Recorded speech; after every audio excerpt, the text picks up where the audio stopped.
Welcome to Alfredo's Size 3 Taco Truck, a Marvel Crisis Protocol podcast. The only podcast with two men eating soup in the same bed. I'm Vincent Curkov. I'm Pat Van Vallier and not one of the men. I'm Nate Horn. And I'm Alex Bott. And I guess viewers will have to decide which two of the three of us were just two dudes eating soup in the same bed. All right, and we're back from LVO. What? Hooray! Hooray! All right, Mhm. but more importantly, did you guys know about squad goals? Nate, did you should tell them not. about squad goals. Squad Goals is a 3-man team tournament that's going to be in Chicago, Illinois, in May 3rd and 4th. We have room for up to 32 teams of 3 people. We've already sold 17 tickets, which is quite a few players at this point. Tickets for 17 teams, not Yes, 17 tickets players. 17. Correct. Yes, Yeah. 17 teams of 3 players. Which, if someone was better at math, could tell you how many players that is. 51. Thank you, Pat. Yeah. It's going to be in the same dying mall as last year, so the vibes Hell will be yeah. great. The air conditioning will be working this time, and hopefully also will not be unseasonably hot in Chicago as well, but I can't promise that. But it should be a good time. SquadGoalsMCP.com. We did make, I guess we can talk about that. We made some changes to the rules packet from last year based on, we did a survey of all the players who attended or wanted to attend to get their feedback, make sure we're kind of putting on the event people want. I think largely the results were kind of what we expect. Like 3-man teams was overwhelmingly more popular than switching to 5-man teams. So we're sticking at 3-man teams because that's what the people want. We did get a lot stronger response to go to Singleton Crisis. So we did make that change for this year. So that it'll be Singleton Models, Singleton Crisis, do whatever you want on tactics cards. And that's like pretty much purely just following the feedback on that one. I think tactics cards, I think people would want a world where we can do Singleton tactics cards, but like at the time we did, I think it's the time we did the survey was before the big rotation, and it's gotten even worse to have like generics, right? Like to be able to find 30 tactics cards is harder than we did the survey. And even at the time of the survey, it was pretty much split down the middle what we should do and how to do it. And then like Brace makes it hard. It just gets messy with tactics cards. So Brace is a huge problem. I actually think that like Singleton tactics cards is kind of whack as long as Brace is a thing. It's like I agree. That would not be fun. I don't know. But that's one where like I would probably put my finger on the scale, even if like it was like 60-40, we want Singleton tactics cards. I might be like, I think I know better and make this happen, but it wasn't even that situation. So yeah. And if something goofy happens with Crisis rotation, we reserve the right to back out of Singleton Crisis. Oh, people if they understand go to that. if like if there's less than 9 only of 10 secures. Or they, I don't know, change how you pick them or change how you put them in the roster. Like obviously, if the crisis changes are massive, we'll change the rules to adjust. But right now, the plan is Singleton Crisis because that's what the people wanted.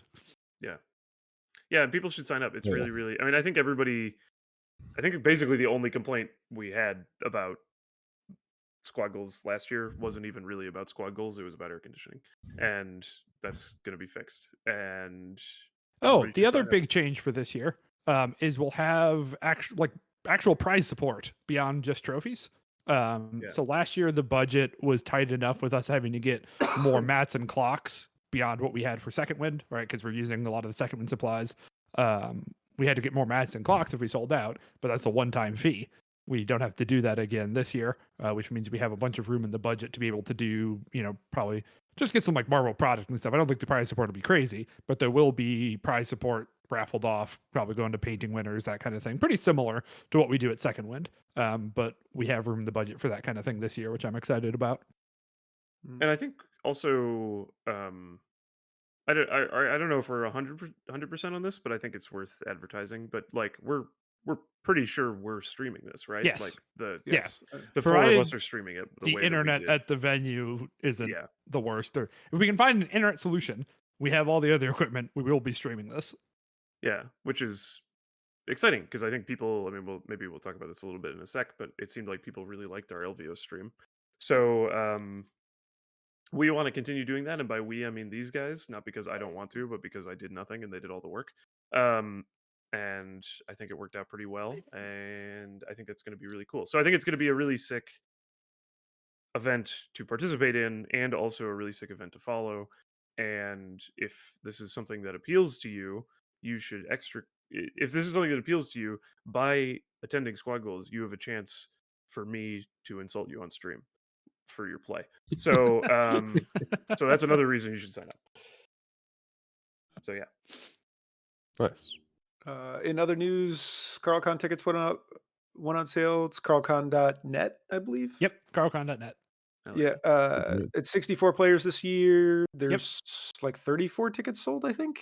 Something like that. Yeah. It's in Sacramento in what? September September? 6th and 7th. Mhm. Yeah, or 7th and 8th. Looks like Yeah. that weekend in September. Yes. Sign up for Carlcon. Carlcon's awesome. Me and Nate will be there for sure. And Pat has a ticket. then, He's planning to go. oh, It's Pat has a also- ticket. Alex also has a ticket. Yeah, and like is planning. everyone here has it. Yeah. Will be there. Oh my Yeah, gosh. I mean, like, you know, something could happen between then and now, I guess, because it's a travel thing. But like, yeah, I'm planning on going, and so is Pat. So Yeah, it's The exciting. We've sunny got Sacramento. a better located venue closer to airport, which makes it much easier to travel to than previous Carlcons. So that's part of the reason. Also more space, so we can go to a full 64 players 2-day event. badass. Hell yeah. Which is very exciting. So, and again, all of us will be here. So if you like hanging out with any or all of us, come to Carlcon. Yeah, you can get a guaranteed firm handshake from all four of us. Wow. You're really writing checks. Wow. Okay. My handshake will be firm. I don't know about Okay, I the can't firmness of Pat and Vince's apparently, but All right. We're back from Elvio, guys. We that's so true. are insane and decided to last minute decide to stream LVO. Mhm. And we're going to talk about how that went and Mhm. how our runs in the last chance qualifier and in the invitational went. Yeah. So I guess I don't know where you want to start. You want to start with Fresh or Casual dropped out like 3 weeks out? Yeah, I guess we could do the streaming stuff first and then talk about games. So yeah, I don't know. Middle of December, Tyson and Omnis reached out to us asking if we'd be interested in streaming because there was a miscommunication with Professional Casual and I think Frontline Gaming. I didn't really fully. He explained it to me very briefly at one point. I don't really know what happened there, but it didn't work out schedule wise. It sounds like the guy that cared a lot about streaming Mhm. left Frontline Gaming, left the company, and that handled that aspect of it. And the Yes. ball, they hired somebody to replace his actual job, Mhm. and that like his like important projects like fell through the cracks essentially. Like, and so what they were doing for streaming just like seemed to fall through. And so they had to scramble to get somebody to cover it. And yeah, luckily we had been already planning about what we'd want to do to stream Squad Goals. We had that idea in the back of our minds since last Squad Goals. And so then this was just like, well, what if we just bought all the equipment now and got this pulled together as quickly as possible? And so I think given the time frame we had and the ability, like we had enough time to do exactly one test stream in my house before taking all the equipment to Vegas. And I think given those constraints, it came out incredibly well. I'm very happy with how it all shook out. I think the final product is pretty good. I think the feedback we got was pretty universally positive. A lot of people, I mean, everybody likes having games of Marvel to watch, right? So like just the fact that we were there to stream these games and people can get that content, I think went over well. I got a lot of positive feedback on my commentary since I commentated every single game, which was a lot of talking about Marvel. But I'm glad what I thought Marvel commentary should be seems to align with what people wanted, right? One of the reasons that I had a couple reasons I decided not to play at all in Vegas and only do commentary. One, because I was the only person to understand how the setup worked, because we did not have time to teach anyone else how to do it. Yeah. And then two, there's been discussions for a long time about what good Marvel commentary should be, right? Because there's, the TTS leagues have a lot of streamed games going on, right? Curtis has a lot of good commentary. Lucas has done so. There's a whole bunch of people out there making Marvel content, but I had my own ideas for what I think should be happening, right? And the biggest thing for me that I think is an important part of doing commentary for a game this slow is being able to verbally describe everything that's happening, right? The game is slow enough pace that you can do baseball commentary where someone could follow the whole thing without looking at the screen, right? I've always believed that to be true, and I've always wanted that as someone who has a lot of streams on his second monitor while he's working. That I feels like that's a niche this kind of content can fulfill, right? Is something you can have on in the background, see a game of Marvel play out in your head while doing other things and not have to be glued to the screen to understand what's going on. And so that was kind of a secret goal of mine to see if I could make that be true, right? And if I just like constantly focused on describing what's going on, would that work? And unprompted, I had multiple people point out how nice it was that like they were watching a stream. I think one of them had to go put their kid to bed, and so just left an earbud in while they were putting their kid to bed, and was able to follow the game completely, and came back to the stream, and everything was where he pictured it to be, and enjoyed that very much. And so I'm glad other people seem to jive with what I thought made for good commentary. Yeah, totally. I mean, I think, yeah, that is really cool. I remember seeing comments like that for you mostly because I only commentated one game.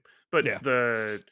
But yeah, I think it felt like it came together, and it seemed like based on what I saw in like the comment section and on Discord and stuff, people were having a good time following it and understood everything pretty clearly and didn't have problems with like, I don't know, the style of the stream in general. So it's nice that we got to do that. Also, all the VODs are on Vince's channel, and he's like releasing them as separated VODs now too on his YouTube channel. Sorry, to be clear. I think you can still go back and see the full live stream if you wanted, right? Yep. But You sure can. but also Vince is separating them out into discrete videos. And now it also means that now that we have like a basis, it probably means that Squad Goals' stream is going to be even better because we can expand on it a little bit and maybe improve things or also just try new stuff now that we know that the basic chassis works, right? Yeah, and Yeah. Okay. yeah, I mean, Well, we definitely had lots of problems. Like a lot, like we learned some hard lessons, like over and over and over again in front of a public audience. Like if you tuned in, there were issues. I don't think any of them were with our commentary, and I don't think they meaningfully affected it. But yeah, your commentary was great. I'm positive of it. It wasn't, I but it was listened fine. to your It was commentate one. serviceable. It was unfortunate that it was the finals. And Nate and I, the thing Nate just said about what he envisioned Marvel commentary to be would have been awesome to know beforehand. I feel like I I probably could have shared that instead of could have keeping that to like myself. played into that a little more, because that's one thing I could do is tell you what's happening. What I can't do is have opinions about whether it's smart or not. Oh, that's not true, Pat. You were gaming this weekend or last week, sure. 2 weekends ago now, but yes, I do think there will be some cool things for Squad Goals. Hopefully, the one thing about so there were some technical challenges with equipment and such, and some just mysterious behavior that we never really figured out but worked around. There's also the traveling with a bunch of shit. Like LVO is not where any of us live, so I had a suitcase full of shit. Nate had a suitcase full of shit. But Squad Goals I had a suitcase full of shit too. Vince had most of his suitcase full of shit. Alex probably did as well. I brought clothes. Those were like half of my own list. You need those to be on stream, so you can attribute that to the stream. That's true. But Squad Goals is in Chicago, and I own a bunch of shit. So hopefully that will simplify things on that front, and I can complicate things in some other ways. Yeah, like with green screen our faces. Right. Yeah. Well, hold on. I'll go away. Yeah. We'll see. We could ruin the vibe completely with that. Hell yeah. The one thing I will say about when getting the streaming setup going, I spent some time looking at like how do 40K streamers do their setup and what gear do they use, because we knew we needed, like, we used Vince's nice camera for the game, which worked great, but then we wanted like supplementary cameras and a backup camera if something goes wrong. And so I was looking at all these channels to see like kind of what their gear list is, and I think by and large the gear we ended up with is great for its job and the budget we had, right? Like definitely the webcams we ended up using, I think worked great. They are still webcams at the end of the day and do not look as nice as Vince's very nice camera. But hey, that's the money we had, right? And the mixer, once we learned how to use it, worked great. So like if people want to know our gear list, I'm happy to share our setup. The best thing we did, unquestionably, was that Vince happened to have some wireless clip-on lav mics that we could put on the players, which you had bought just because they were on sale for other goofs, but worked out incredible. Like the best thing we did by far streaming was having those player mics and having them set up so that the commentators would hear them, but it wouldn't go out to the stream, right? So players don't have to worry about cussing and being on stream, but it meant it was so much easier to follow what was going on. Like from a commentary's perspective, it was wonderful. As someone who's tried to commentate a lot of videos like post hoc where we don't know what the players are saying and trying to figure out what exactly is going on here, so much easier with those player mics. And if you're going to stream Marvel, just buy, they're not that expensive. Buy a set of them. They make your life incredibly easier. The problem is the mixer, the required mixer is actually sure. the issue. That's where you're gated. But now that I've done like a couple commentary videos with Vince, like of other events like Carlcon or Squad or Second Wind or whatever, and then just commentating the one game at LVO I did, it's kind of shocking to me that I was able to do that. I and Vince and everybody on this call were able to do the other type of commentary without having the player audio piped in. It was like so much easier to follow. So yeah, I don't know. Yeah, when we did those videos, only I could hear the players. Right. Yeah. Because there was no easy way to get it to you. Right. Yeah. Right. Which is fine. I mean, it is what it is, and I would do those videos again with you, but like this way is so much easier. So yeah. Yeah, I mean, it was the only reason I could do the round 2 game where I had to commentate by myself, right? And just from a head count perspective, I think that's really cool, right? Just not needing a table runner, not needing another person. You can have one person easily commentate and stream a game of Marvel pretty much solely because those mics existed. Also, as someone who has been on stream for like, I don't know, 2 or 3 different people's setups for streaming games for Marvel, and also a couple different people's setups for streaming games of Guild Ball a long time ago.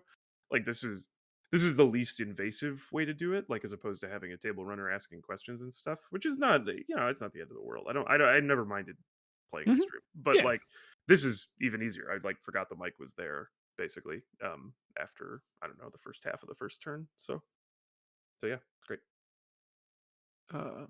Do we want to talk any more about streaming, about like wins and losses, or talk about any of the stuff that happened on stream? So the one other thing I wanted to talk about with streaming is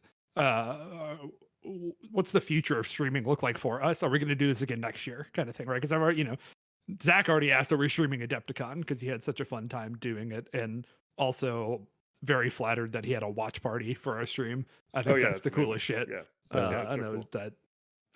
As somebody who's done a lot of watch partying, being on the other end of it, that people are watch partying me was fucking cool as hell, and I was very happy to know that. So, but this was, so from my perspective, somebody who spent a bunch of money to fly to Vegas and then functionally work all weekend, this is one of the weirdest vacations I've ever had in my life, right? Like, I was very happy to do it, and I had a good time. I don't regret the choice to do it. But I'm not sure I would want to do this a second time. Like next LVO, I'm going to really want to play, right? And I think all of us like streaming, but like playing more, right? Like the streaming is a fun thing to do. Maybe not Pat. Pat's giving me a look. Yeah, we'll see how things go. You're gonna one-man commentate every game of LVO. That would kick ass, Pat. You should do that.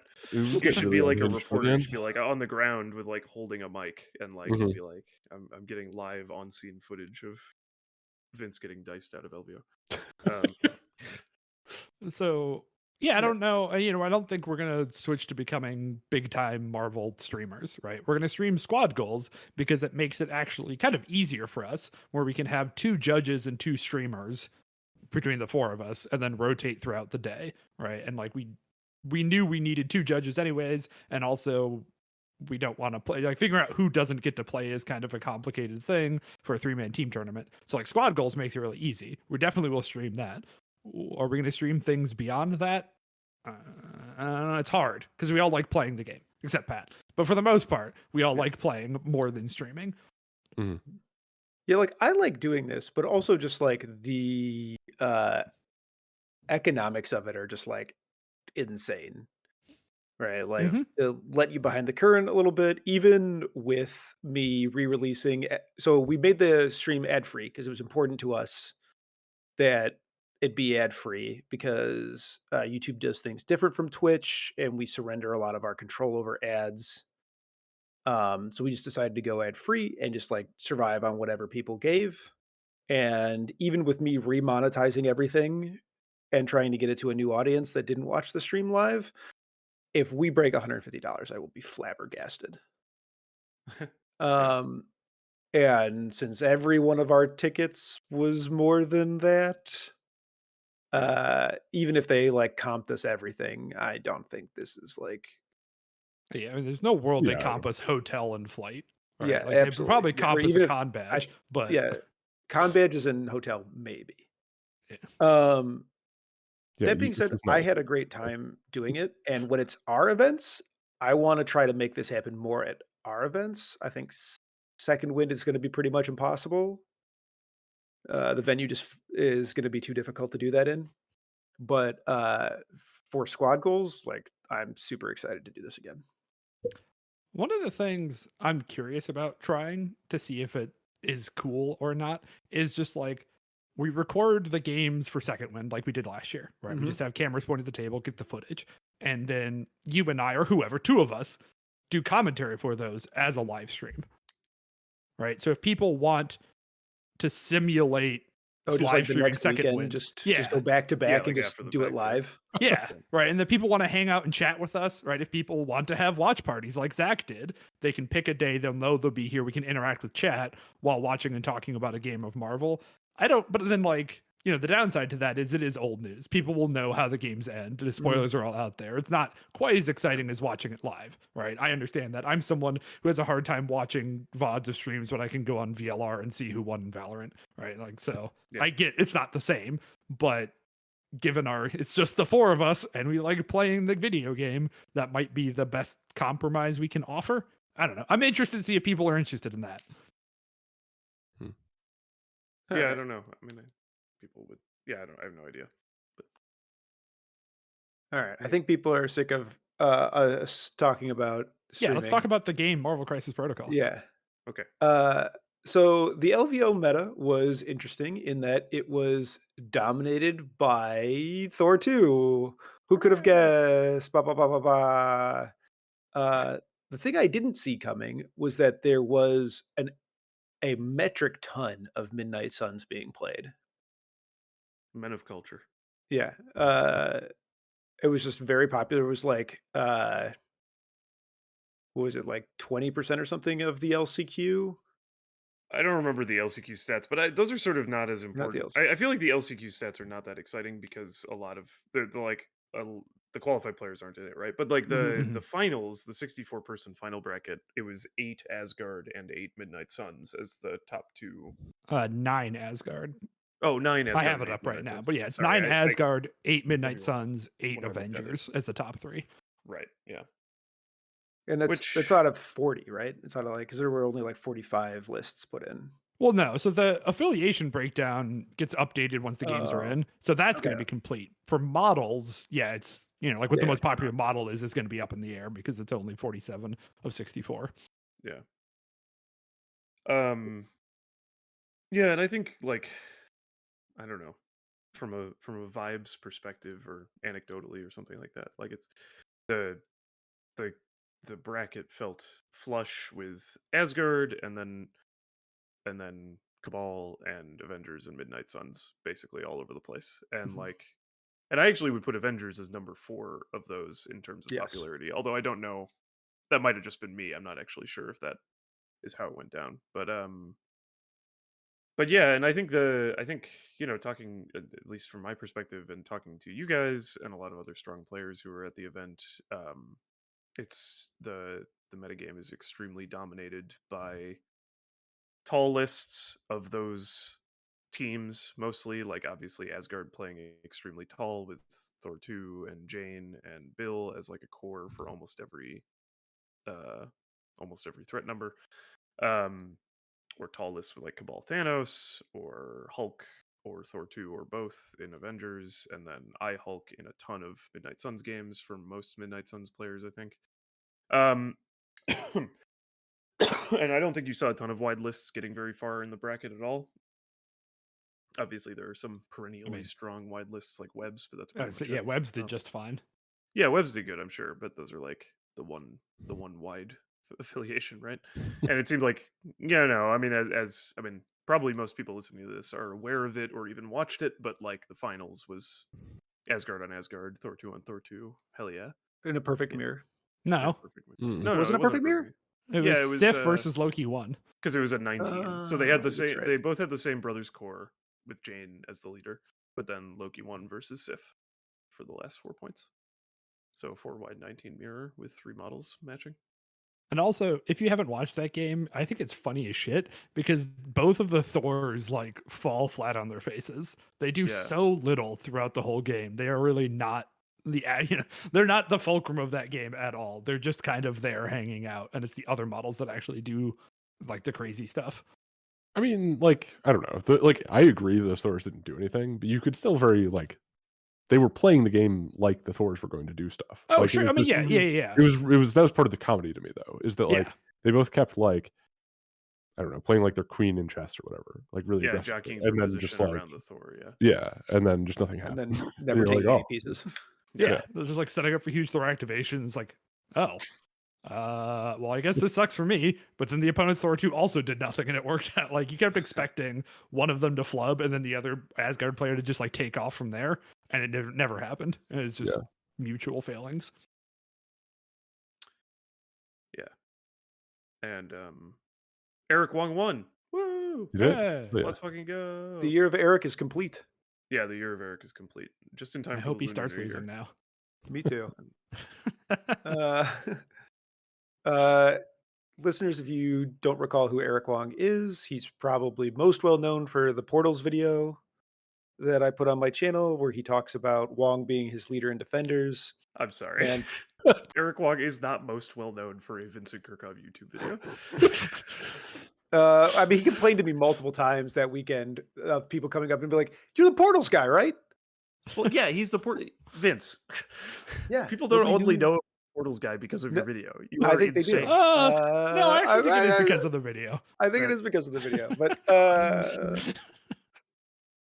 anyway, okay, sorry. Most well known for being the Portals guy and number 1 ranked Longshanks Defenders player. Tried to play Defenders in the Grand Tournament, had a miserable time, switched to the thing he thought was strongest in the game, and then won. And he specifically had a miserable time because he played like his last 3 rounds of the GT of the Grand Tournament, which happened at the same time as the LCQ, but he was already qualified for finals. His last 3 rounds of the Grand Tournament were against Asgard, and he won the first one and then lost the second 2 against strong players. But still, he was like he was unhappy about Defenders in general, and definitely unhappy about Defenders in the Asgard matchup, which he was correctly expecting to see a bunch of in the finals. So, but yeah, I thought he played really well all weekend. He has been on an absolute tear. Like, he won LVO, he won Second Wind, he won Carlcon, and he won NorCal Classic. And he was on a Vince YouTube video. Wow. Well, what's funny, all of those events are like, he hates being on stream. And one of the reasons he hates being on stream is because when he was on stream, he used to be on the Magic Pro Tour. And every time he streamed from Magic, he lost like 100% of the time. But now, just like every one of those events mentioned, the finals is on Vince's YouTube channel, right? That's true. He'll be on stream for the finals. All of those are on the YouTube channel. He's won all of them. Clearly, at least in Marvel, Eric should stream every one of his games because he has yet to lose on stream. That's true. And none of his 2 losses in the GT at LVO were not streamed. So Oh, there you go. But yeah, congrats to him. I thought he played really well. He had to beat Alex Bots in order to get there. That's to get true. to the finals. He and he beat Alex in semis. Yep. Yeah. Sorry, listeners, I'm still a little sick. I guess I can talk a little bit we can use that as a segue to talk a little bit about my experience at LVO, I guess. Yeah. So I was playing Midnight Suns. I think probably surprising nobody, but just in case you didn't know, I was playing Midnight Suns. It's basically all I've played since like October or September. Um, and I, depending on how you want to measure a bracket tournament, I was either top 4 or top 8. I don't really. I'm not trying to jockey for the top 4 position. I just genuinely don't know what to say. I made it to the semis, so I was at one point top 4 in the tournament. But then the final standings, I am number 8. So, or maybe even number 9. I can't You're remember now. number But 7. number 7. Oh, let's go. Okay, so I'm either top 4 or top 7, depending on how you want to measure it. But whatever. Anyway, the point is, I did pretty good. I was undefeated until my last 2 rounds, and then I lost to Eric in the aforementioned semifinals, and I lost to Greg Schott, who was last year's LVO winner, in like a quote unquote third place match. So that meant that the weekend I went 8-2 in ranked games, which I don't know how I feel about. I mean, I think it's silly for me to not be happy about the result because obviously I did pretty good, but the fact that my last 2 rounds were losses kind of made me mad.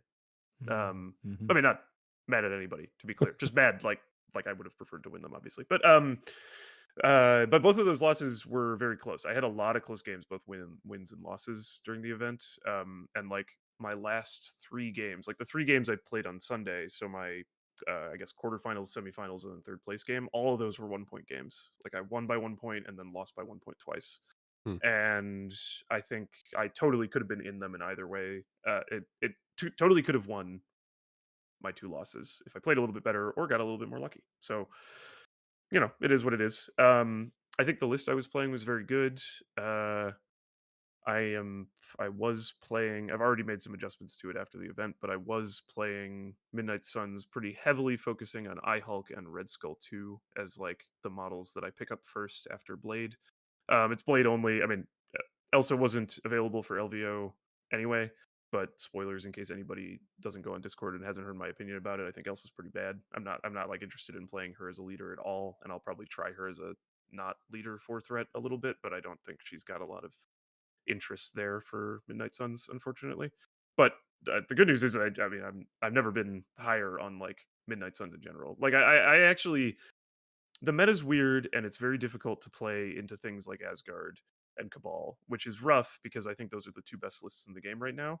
But I don't think it's crazy to call Midnight Suns number 3 or number 4. Like I think they're like right up there, and the reason they're not better is just because 2 of their worst matchups are the 2 top things in the game right now. And you can still win those. Totally, absolutely, you can beat Asgard and you can beat Cabal with this list. I totally think that's true. But I would say those other lists are advantaged. They have some threat levels that they like that we don't like. They have some crises that they like that we don't like, and also Thor 2 is a piece of shit. So Sure is. so, I mean, it is what it is. I think Midnight Suns are a really strong list, and I had a lot of fun playing them. And I think this particular version of Midnight Suns that I should mostly credit to Schmid, to Alex Schmid, who is a guy who I've been talking to basically nonstop since I started playing Midnight Suns, and who is, I think, still the Midnight Suns leader on Longshanks and stuff. He and I have been playing pretty similar lists, which have really centered around getting this 19 threat list of Blade, iHulk, Red Skull 2, and the Mummy, and getting that in as many circumstances as possible and optimizing for that. I think that list is so strong and so fun to play, so dynamic and cool, and razor sharp. So yeah, I don't know. Affiliation's great. I think I played some good games and I lost some games. And The thing I learned yeah. about Midnight Suns watching them a bunch on stream, and then like talking to you and just kind of think about this and talking to Eric about your game and to him as well, is just like iHulk is such an important part of Midnight Suns being good. Like you really are just kind of playing a fuck ton of iHulk. And also totally. that model is not easy to play. Like a lot of people saw him as just like, oh, he's the face roll Hulk, right? You just roll in there, you knock stuff and other stuff, you throw stuff around. He's immortal, right? So he's really hard to kill. You get the immortal tag token, blah, blah, blah, blah, blah. And I'm just like, having watched a bunch of games, I'm like, no, actually, it's kind of easy to play him wrong or suboptimally or however you want to phrase that. But Yeah. he's not an easy model to play, and you do kind of end up having to play him similar to regular Hulk, where you can't overcommit him or you will get Yeah. punished for it pretty heavily. You have to pick your fights pretty carefully, and you want him to play as a sort of control-y piece who accidentally does a Yeah. lot of damage, but he's not like he's not even a Thor 2. Right? Like the Thor 2 is a more face rolly model Yes. Yeah, than I Hulk absolutely. is, even with the difference in threat and stuff, right? And so I think if people are interested in Midnight, I think to play Midnight Suns to be interested in Midnight Suns, you have to be interested in playing iHulk and play him more often than I thought you did. I thought he was kind of like a counter pick specific situations, but seeing it now, I think that like their plan A is doing good stuff, like getting iHulk friendly crises and playing the fuck out of iHulk as much as they can. Yeah. Yeah, I also think that like you have so like talking about he's just like the face roll Hulk. He is more durable than Hulk, but he's more susceptible to his activation being removed Mm-hmm. Yeah. than Hulk is. Like, because his hit points disappear a lot easier than Hulk's do because he Yes. doesn't have access to Purity Banner. Mm-hmm. He also relies more on actually punching than Hulk does. Like, there are games I see Hulk 1 just, like, totally happy to never make attacks, and that is Mhm. just not true of Or iHulk. just Like, like I fish for a wild, right? And not care yeah, what the damage does, but just like get a push throw, dude. Hulk is happy. yeah, I I think the other mean thing that's like, well, there's a lot of nuance to playing iHulk in the current meta because so many of the top lists and even worse lists that are imitating the top lists are so much about jockeying for priority and Mhm. like when your opponent dazes iHulk and has priority is when he's at his worst, right? And mhm, Yes. that's like the other top lists are already trying to do that anyway. Like even if Mhm. iHulk didn't have that specific weakness, they would want to do that. So Mhm. so I think that like, you know, where you lose games with iHulk is where you insufficiently predict priority or don't control priority properly. And like um you know, like both of my losses I think were a result of that. Not just me failing to control it as in I made a mistake, but also but which I did. I did make mistakes just to be clear, but also meaning that sometimes dice can uh screw you in that way or like make it even more punishing. Like so my game against Eric as an example, I pretty consciously I actually didn't fully look at the math. I talked to Eric about it, but I didn't fully look at the math. I still haven't. But basically at a point in that game, Thor 2 was activating in front of Red Skull 2 and iHulk, and I made a decision to sacrifice Red Skull 2 in order to keep iHulk alive. But something unfortunate happened, which is that it Thor was able to kill Red Skull 2 and then put both his pounce and his throw into iHulk, and it did a lot more damage than I expected it to. And I Mhm. think I rolled a little bit lower than that, but the reason I'm saying I didn't check the math is because I'm not sure I had Red Skull 2 in the correct uh form, whether it's like but one of the worst things about Red Skull 2 is that he's really vulnerable to Thor 2 because you either are defending against mystics or you're immune to collisions, or you're defending against energy, but then collisions hit you. And Thor 2's thing is energy and collisions. So anyway, point is when iHulk took a fuck ton of damage from Thor 2's two collisions, much more than I expected, he ended Thor 2 or I'm sorry, iHulk ended his activation on 1 HP, which is like the worst place for him to be because it gives my opponent all the agency about exactly when he dies. And I think that Mhm. that's like a really, really painful point for iHulk to be. And it's sort of kind of like the rest of the Midnight Suns, at least as I understand them. That's sort of what you pay for the incredible upside of siege and bump. Is the downside is your opponent or you are very vulnerable to like very tiny differences in dice. Like a slight spike can Mhm. just like make your whole team evaporate, um, or totally lose control of priority and stuff like that. And so anyway, yeah, I mean, I guess bring this back to what you were saying, Nate. I think iHulk is very complicated to play and very rewarding to play, and that's part of why I like this list. And I'm not totally sure that in any that in every possible metagame, iHulk would be as important as he is. Sure. Like, you know, a month from now or 2 months from now, whenever all the crisis shit is out, there's like a really good chance that you no longer are like iHulk forward. to imagine this as like a wine tasting. But I think right now you have to be. I don't really see another way to play Midnight Suns and like compete with the metagame as such at LVO than playing iHulk all the time. And I played 10 games, and I think I played iHulk in 8 of them. No, I'm sorry, 7 of them. So yeah, 7 out of 10 games I played iHulk in my 10 games. Yeah. I'm incredibly skeptical. So, like, I haven't seen the new scenario pack yet, and I want to, but I'm very skeptical that we are going to move away from tall lists being a very strong way to play the game. I think That's at fair. worst they will always be an archetype, right? I think there will always be like one of the ways you can play the game at the like at the very worst they will ever be. But I think with the way the past mechanic works and the way that AMG is currently designing large models, because they're designing models that are big and cool looking, although I think Thor 2 is kind of an exception to this because I don't think that model itself is pulls people into the game as a miniature. But Okay. I think he looks nice. uh, A he lot of looks red fine. capes in that faction, though. He looks fine, but he's not like a Hulkbuster or a No, that's Dormammu true. or like a Yeah. big Yeah. or a Malekith or something that's gonna Yeah, like yeah, yeah. you That's walk fair. past the table and you go, "What's that?" Okay. Yeah. Um, Totally. and I think AMG is trying to make when people walk across the table and go, "What's that?" They want those models to be on the table.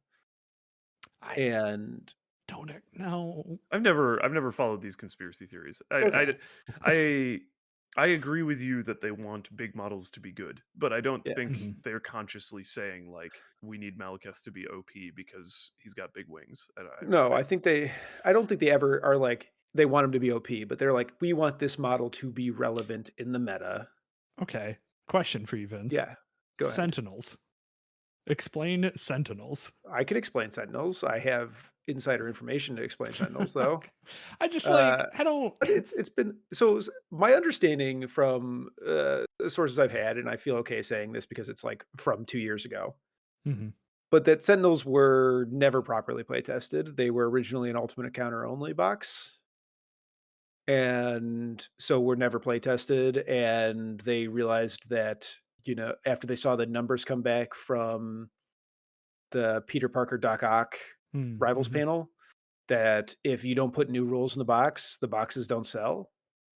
So they like last second wrote rules, and that's why they're like the worst designed faction in the game, where they're like, not only are they like have the fewest choices to pick from, Mhm. and two of their choices are the same model, they're Mhm. also all incredibly boring choices with like incredibly generic everything in a I faction that just should be full of not that.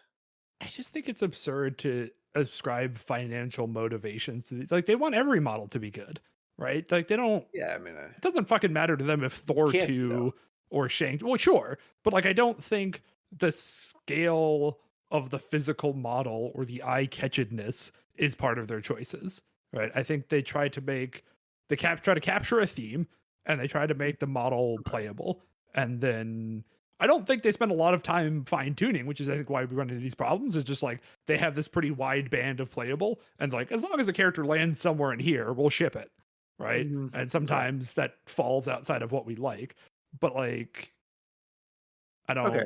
don't. Maybe I'm being a little unfair. Like that's totally a fair criticism what I said. But I think what I'm trying to say is that tall isn't going anywhere. I totally agree. Yeah. Yeah, Um I mean, when I said that before, I also was assuming that Thor 2 is going to get nerfed. But even with that being so, I think at the very least, assuming the Thor 2 nerf is more than a slap on the wrist, it'll be different tall lists that are they need to that are put new model I tests mean, exciting. together. Vince, But the way you're phrasing this makes me think that you believe tall should go away. I believe that tall should go yeah, away. he does believe Tall should go away. Okay. I feel like we've been nonstop for as long as you got. Like even before I was playing this game, as long as you two were playing this game, Vince has been telling us that I think the that you should go to jail if you design a 7 threat model. yeah, I kind of think the game, the farther you get away from playing 5 models on the field, Mm-hmm. the more the game's mechanics start to fall apart. I played 5 models on the field every game. Just saying. Hooray, Sometimes I only grunts. I What are you often talking only about? have 4 Your list? activations. Oh, because of the grunts. God. But I mean, like, I think, yeah, the farther afield you get from 5, the more the game starts to fall apart because of how its priority system works and because of how its passing mechanic works. I don't. And I don't know if this is the place to talk about the fact that I think the passing mechanic is just broken in the game and that it should just be removed.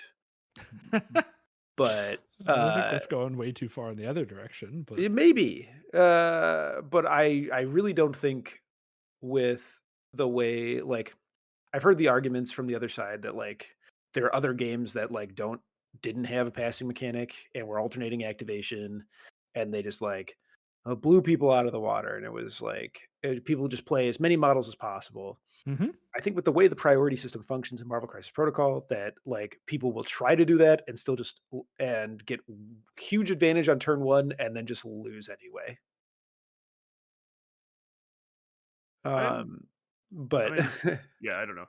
I mean, I haven't really thought through too much, even though you've told me this multiple times. I haven't really totally thought through what the game would look like if they remove the pass mechanic. But I mean, I do think so. Okay, the thing you just said that like getting further away from playing 4 models makes the game worse. That I said 5, but or good five, try. five. Sorry, five. No, I know you like I to just play misspoke. 4. I knew what you said. I just misspoke. I that is more that's a much more reasonable take than what you've said to me before, which is that there should not be models that are 6th threat or above. Because I think, and I was actually just having this conversation with Schmid, because he was asking me like why I liked taller lists, and what I was telling him is that I don't actually really like or particularly care about like 3 threat or 3 model 15 threat lists, like Jane, Thor 2, and Bill. Like even if Thor 2 got nerfed into a much more reasonable state, I don't think that that's like a super exciting list. Like it's not like Mhm. interesting, super exciting or interesting to play. It's like whatever. I'm not as mad about it as a lot of people are, but it's not like exciting. The thing I like and the reason I like big models is because I really like when lists have contrast. Like I really like that you can play Bill and Thanos is literally costed at 4 bills, and that like those 2 guys can be in the same list and you have to figure out how to use them in concert with each other. And so that's why I before when we've talked about like the crisis changes coming up, I've like advocated for something which it seems like nobody else agrees with, but which I would want, which is everybody agrees get rid of 15, or not everybody, but lots of people agree to get rid of 15 as a number. And I always want to also yeah, add 21 yeah, or 22. Yes, yeah, I And agree. I yeah, would and love then that. everyone yeah. starts booing me because I really don't give a shit about Thanos at 15. In fact, I think it's kind of maybe a little dumb, or maybe dumb in principle, definitely dumb in implementation. No Mhm. question that it has failed in implementation, right? But I do think Thanos at 20 points is really cool, where Mhm. he's where he's 8 out of your 20 points, but you still have to fill those in with other shit that's smaller and like more, whatever the fuck else. And so I would actually like, and then Schmidt said something else. He was like, "What if there was a rule that you just always had to play 4 models, at like or more, 4 models or more?" And I don't. That struck me as less crazy and more in line with what you're just saying now, Vince. It's like there's just like a minimum number of models, and so like if you were playing at 16, in order to play Thanos, you would have to play like a 3, and a 2, or whatever, in addition to him. So I But think Yeah. So in but I'm not. forcing.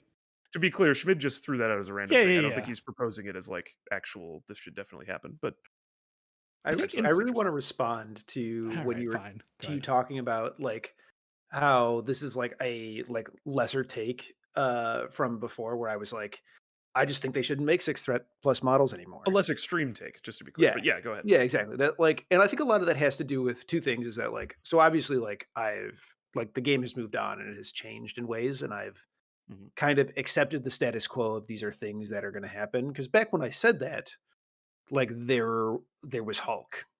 Yeah, it was just like Hulk and She-Hulk and then Malekith, It was basically, Hulk, and Thanos. She-Hulk, Malekith, Dormammu, and it was Yeah, like, and then and then Thanos, I guess. But yeah, and, like, the fact that 6 plus threat models were good was, like, a new thing. right.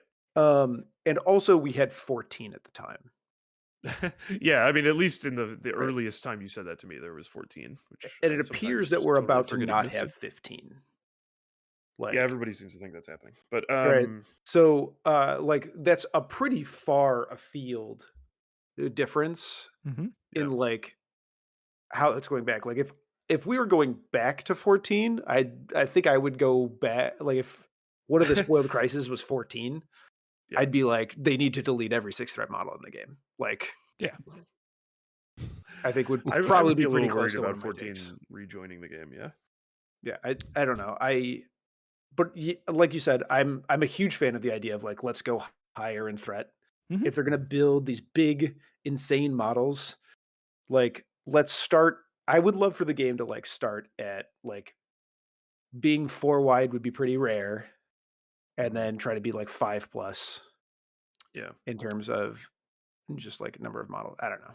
Yeah, and I think like I don't like the idea of artificially enforcing squad Mhm. sizes because I think it's just really clunky, right? Like the Mhm. mandatory you have to play at least 4 models. I just think Yeah. just awkward, It is right? clunky. It's a Yeah. Yeah, And I it's think you ham-fisted. get the same effect that we all want because I'm totally with bots where like I like the diversity in play styles, right? I liked there was a time where 6 wide versus 3 wide was a legitimately interesting game. We're not Yes, at that point right now, and I think yeah. that's sure not. Yeah. well, I think that's very, very specific to Thor 2 and a lesser extent Loki 2, right? I think if it was Thanos and 2 dudes, you'd be stoked. You would be doing just fine, Mhm. Vince. It's I very would be. much the fact that Yeah. they made Thor 2 a model who's very good at killing single things and Yeah, very he's good at killing a bunch of little things, right? He's Yeah. the only expensive model that's excellent at both of those things. All of right. the other Yeah. ones kind of have to choose one of those two things to be good at. And usually, like Malekith, can beam a bunch of dudes, but it's not efficient, right? It's not what he wants Yeah. to do. Mhm. Malekith just deletes a model, and that is fine when you're playing 6 wide because then your other 5 guys can gang up on it, right? So it's just a Thor 2 problem. And I don't think it's an inherent problem to tall versus wide in the game. And I don't think it's an inherent problem with priority. I think it's just a Thor 2 problem.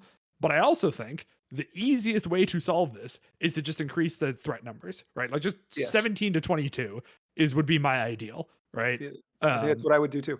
yeah. God, And I you think that doing solves like the problem of like you're not forced to play 4 models, but you're kind of heavily incentivized to play 4 models, and you're getting to really yeah. weird lists if you're trying to play less than that. And that's fine if somebody wants to be a weirdo, but normal lists would start with more models on the board there, which I think is the thing everyone here would be okay with, except Pat is giving me weird looks. I guess that feels like a sort of strange solution to me, but it doesn't seem crazy. I guess I think I have felt like there were times where normal, so like in that back to that world where there's like skew 6 wides and there's Thanos and 2 fuckers. Mm-hmm. There were like mid-range lists that kind of struggled to deal with both Mm-hmm. in a weird way. Yeah. And I think I sort of worry that would be increasingly true at high level, at like higher, as the points shift higher, just because like you can still take a ridiculous skew at 17 or 22. It's just like the size of the skew. So the difference to me, where this becomes really like the easy way to explain this, right? It's like part of why Malekith was a problem when he was at his peak is he could condense 50% of your list into one activation. Sure, Right. sure. So like 50% of your threat on the board all gets to activate at once. Right. I mean, that was the problem with Follow Me. Is just a huge Yeah, yeah. percentage of your list gets to activate in one go before your opponent can respond to it. Increasing the threat helps mitigate that regardless of where Malekith is at. Right. At 20 threat, going with 7 of your threat in one go is not as big of an impact than it is at 15 threat. I mean, that's like literally true. I don't think. And then also like when we're talking about like the people that have largely been problematic in this situation have been models that are good at killing things because they also pick up like you activate 7 to I mean back when we go to if we go to follow me you activate 7 to 15 threat of your list and you pick up 3 to 7 threat of your opponent's list and they don't get to activate it and that can like wildly inhibit how much your opponent can do anything about what happens when you're going, hey, you're not going to activate half of your list or a third of your list or whatever. And raising that number mitigates, it doesn't solve the problem, but it No. mitigates it, and it gives you it. The idea is to hopefully open like the eye of the needle wide enough that a player can pass through it and like actually like a good player can play their way out of the situation. I mean, okay. Like, I guess I don't think 2 points fundamentally changes anything about how that stuff works, really. Like, if but look, I'm the bad one on the podcast. I don't like that's what I I'm mean, here I for. don't think you're not wrong that like just getting rid of 15 and 16 threat and changing nothing else would not fix the game right now. Right? There's the problems that are going on right now are bigger than just a threat problem, but I also just think the game would be generally healthier for it. I think that's very possible, but I guess, like, okay, so if I play a 6-point model that kills 11 threat of shit in a turn, like, and now we each just have 2 more points on the board on average, like, the Thor 2 player also has 2 more points of shit. Like, that, now Bill can be Hulk. And you're like, "Oh, cool. What a fair and concentrated game." I don't know. That list sounds badass. But Yeah, I I no well, I think yeah, I mean, I guess the idea there's like two other things. One is just that like if everybody's expecting 15 to go away forever or wanting 15 to go away forever and now the threats are 16 to 20, there's just also fewer threat levels than there used to be. And like Mhm. Mhm. I think maybe I feel like that's slightly less exciting. It's not like a deal breaker for me, but I would kind of prefer, since I don't want the bound of threat levels to go down, it has to go up. If I want there to be like uh 6 choices of threat or 7 choices of threat Yeah, instead of see, five, that right? seems totally reasonable to me. Like, people that, Yeah. like the diversity of having to plan for different threat levels and stuff, cool, awesome. That's, like, a great reason to add Yeah. points to the thing to me. And then I think Uh, the other thing is just that like I think expanding upwards theoretically, I mean, so of course there's always a possible circumstance where like a faction or a list has like 3 or 4 incredibly broken models. But in like a circumstance like we have now where Asgard has a bunch of very good models, but also one that is stupid batshit insane, right? Um if the threat levels go higher, it does mean that every Asgard player like only still only 6 points of their list are Thor 2. So mhm. like I think the Thor 2 or Thanos or whatever feels incredibly stupid at 15 because at 15, 8 points of your models are Thanos. And if your opponent doesn't have Thanos, 8 points of their models are not as good as Thanos. And so like if that's 22, that percentage is a little bit smaller.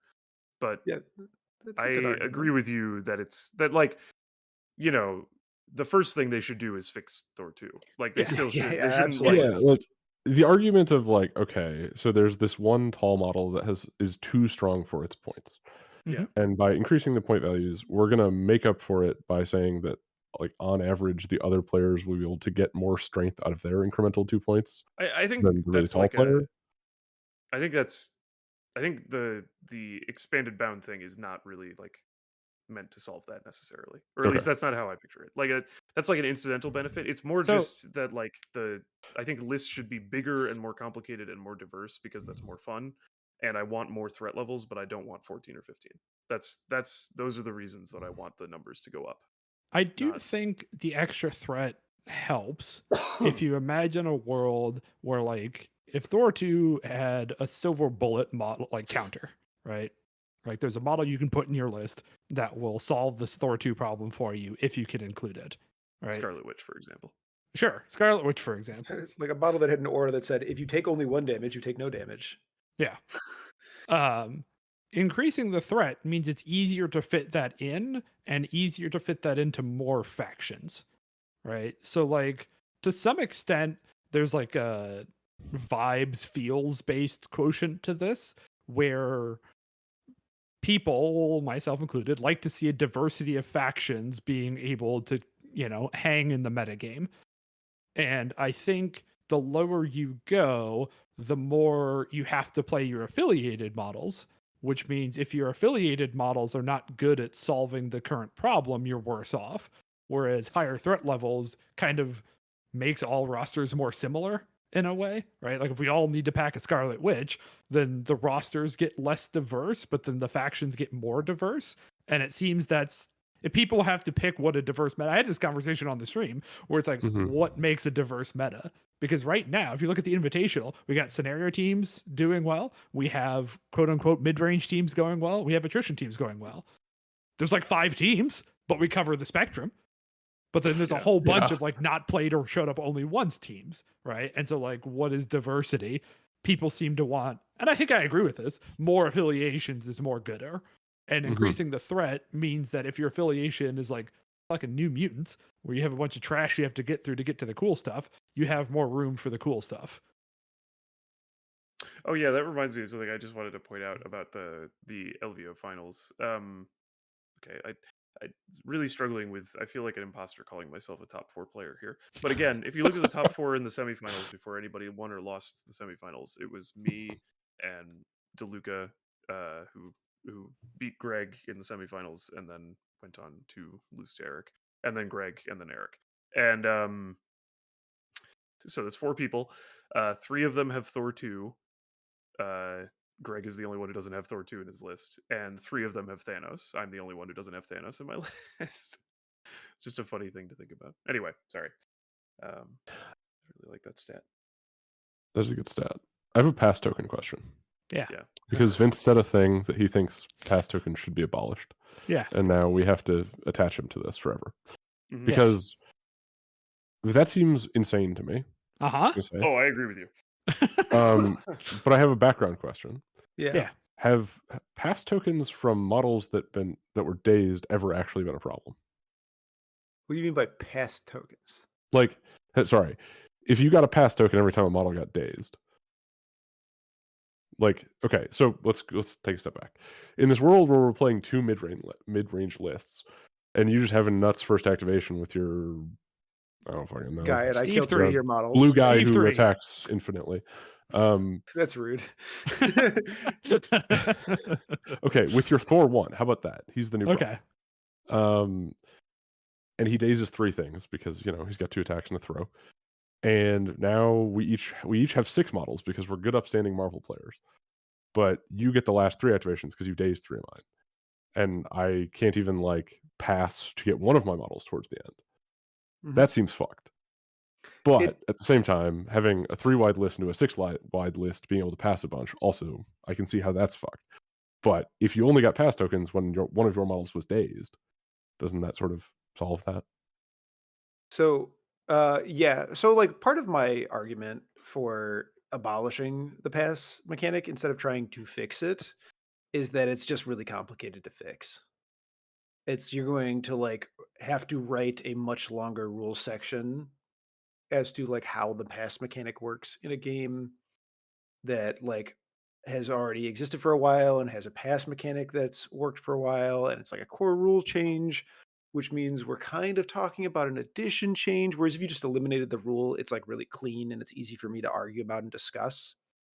But you're probably right that there is a solution that's like modifying the passing rule that is better, but like that's not an easy conversation to have. Like, it's like way easier for me to espouse a very easy, uncomplicated solution to a very complicated problem.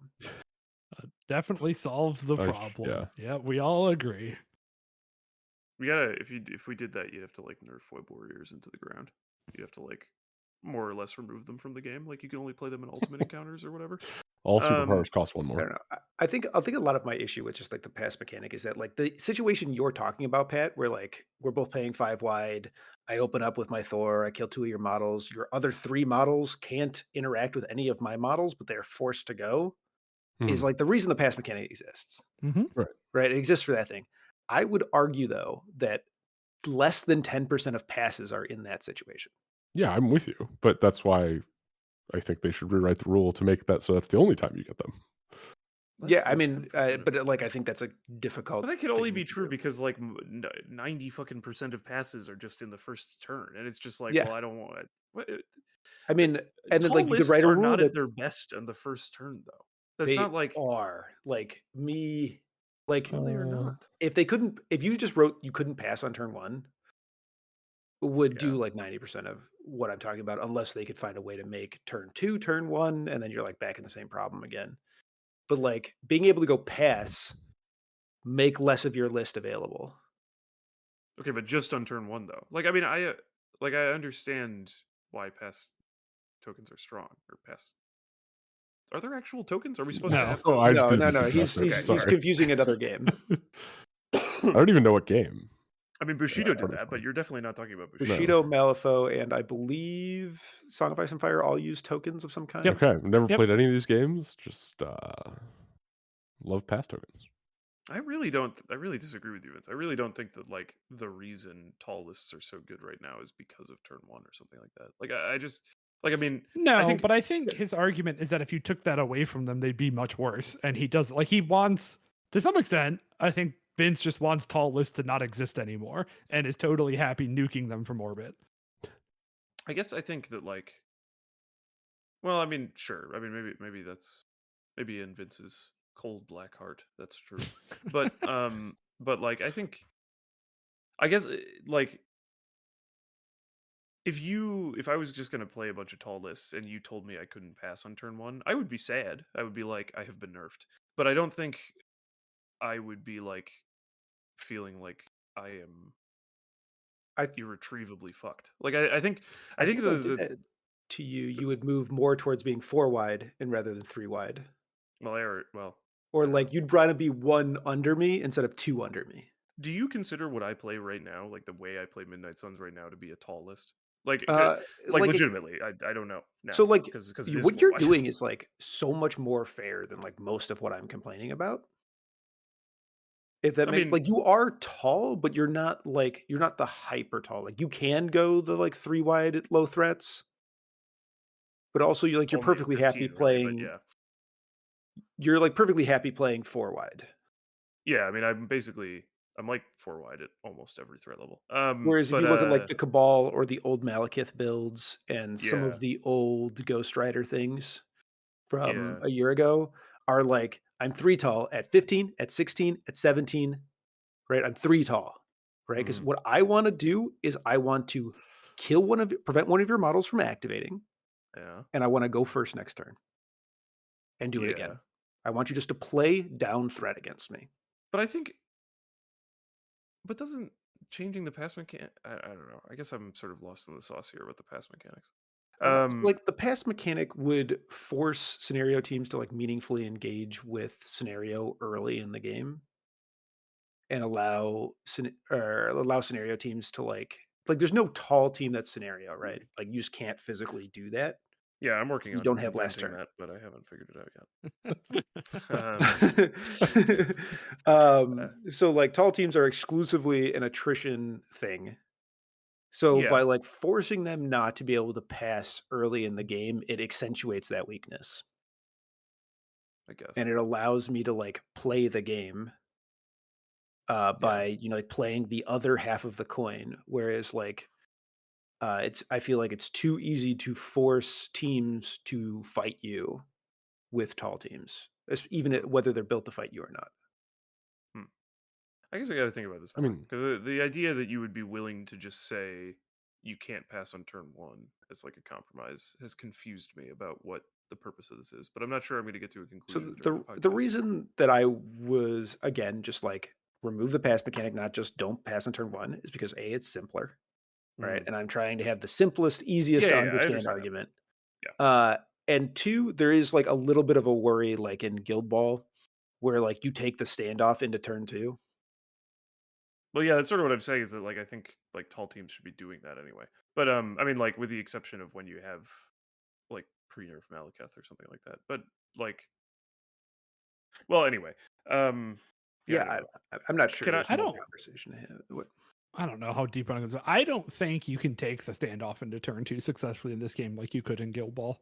I don't think you can either. I am concerned about it, largely just because God, I don't know what the next scenario packet looks like. I wish there Well, was but Maybe even you like with the can. one we have my now, I don't think it's possible. Just because like the ability to incrementally score while running away is so different in this game than in Guild Ball, right? Where like if turn one, my opponent, let's just say they want to stand off as hard as possible. They're playing 3 wide.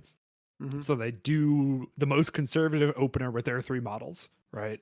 And then I could just scoop up like 3 of the extracts. Yeah, they kill one of those with priority. The other 2 still probably get out of there. And it's just like, it's such a hard Yeah. thing to come back. Like they won't be able to stand off, right? They'll have to come Yeah, engage with me at that point. So I don't, exactly. I think the standoff, instead of creating the standoff, they will be forced to just like flop their models and go pick up extracts yeah.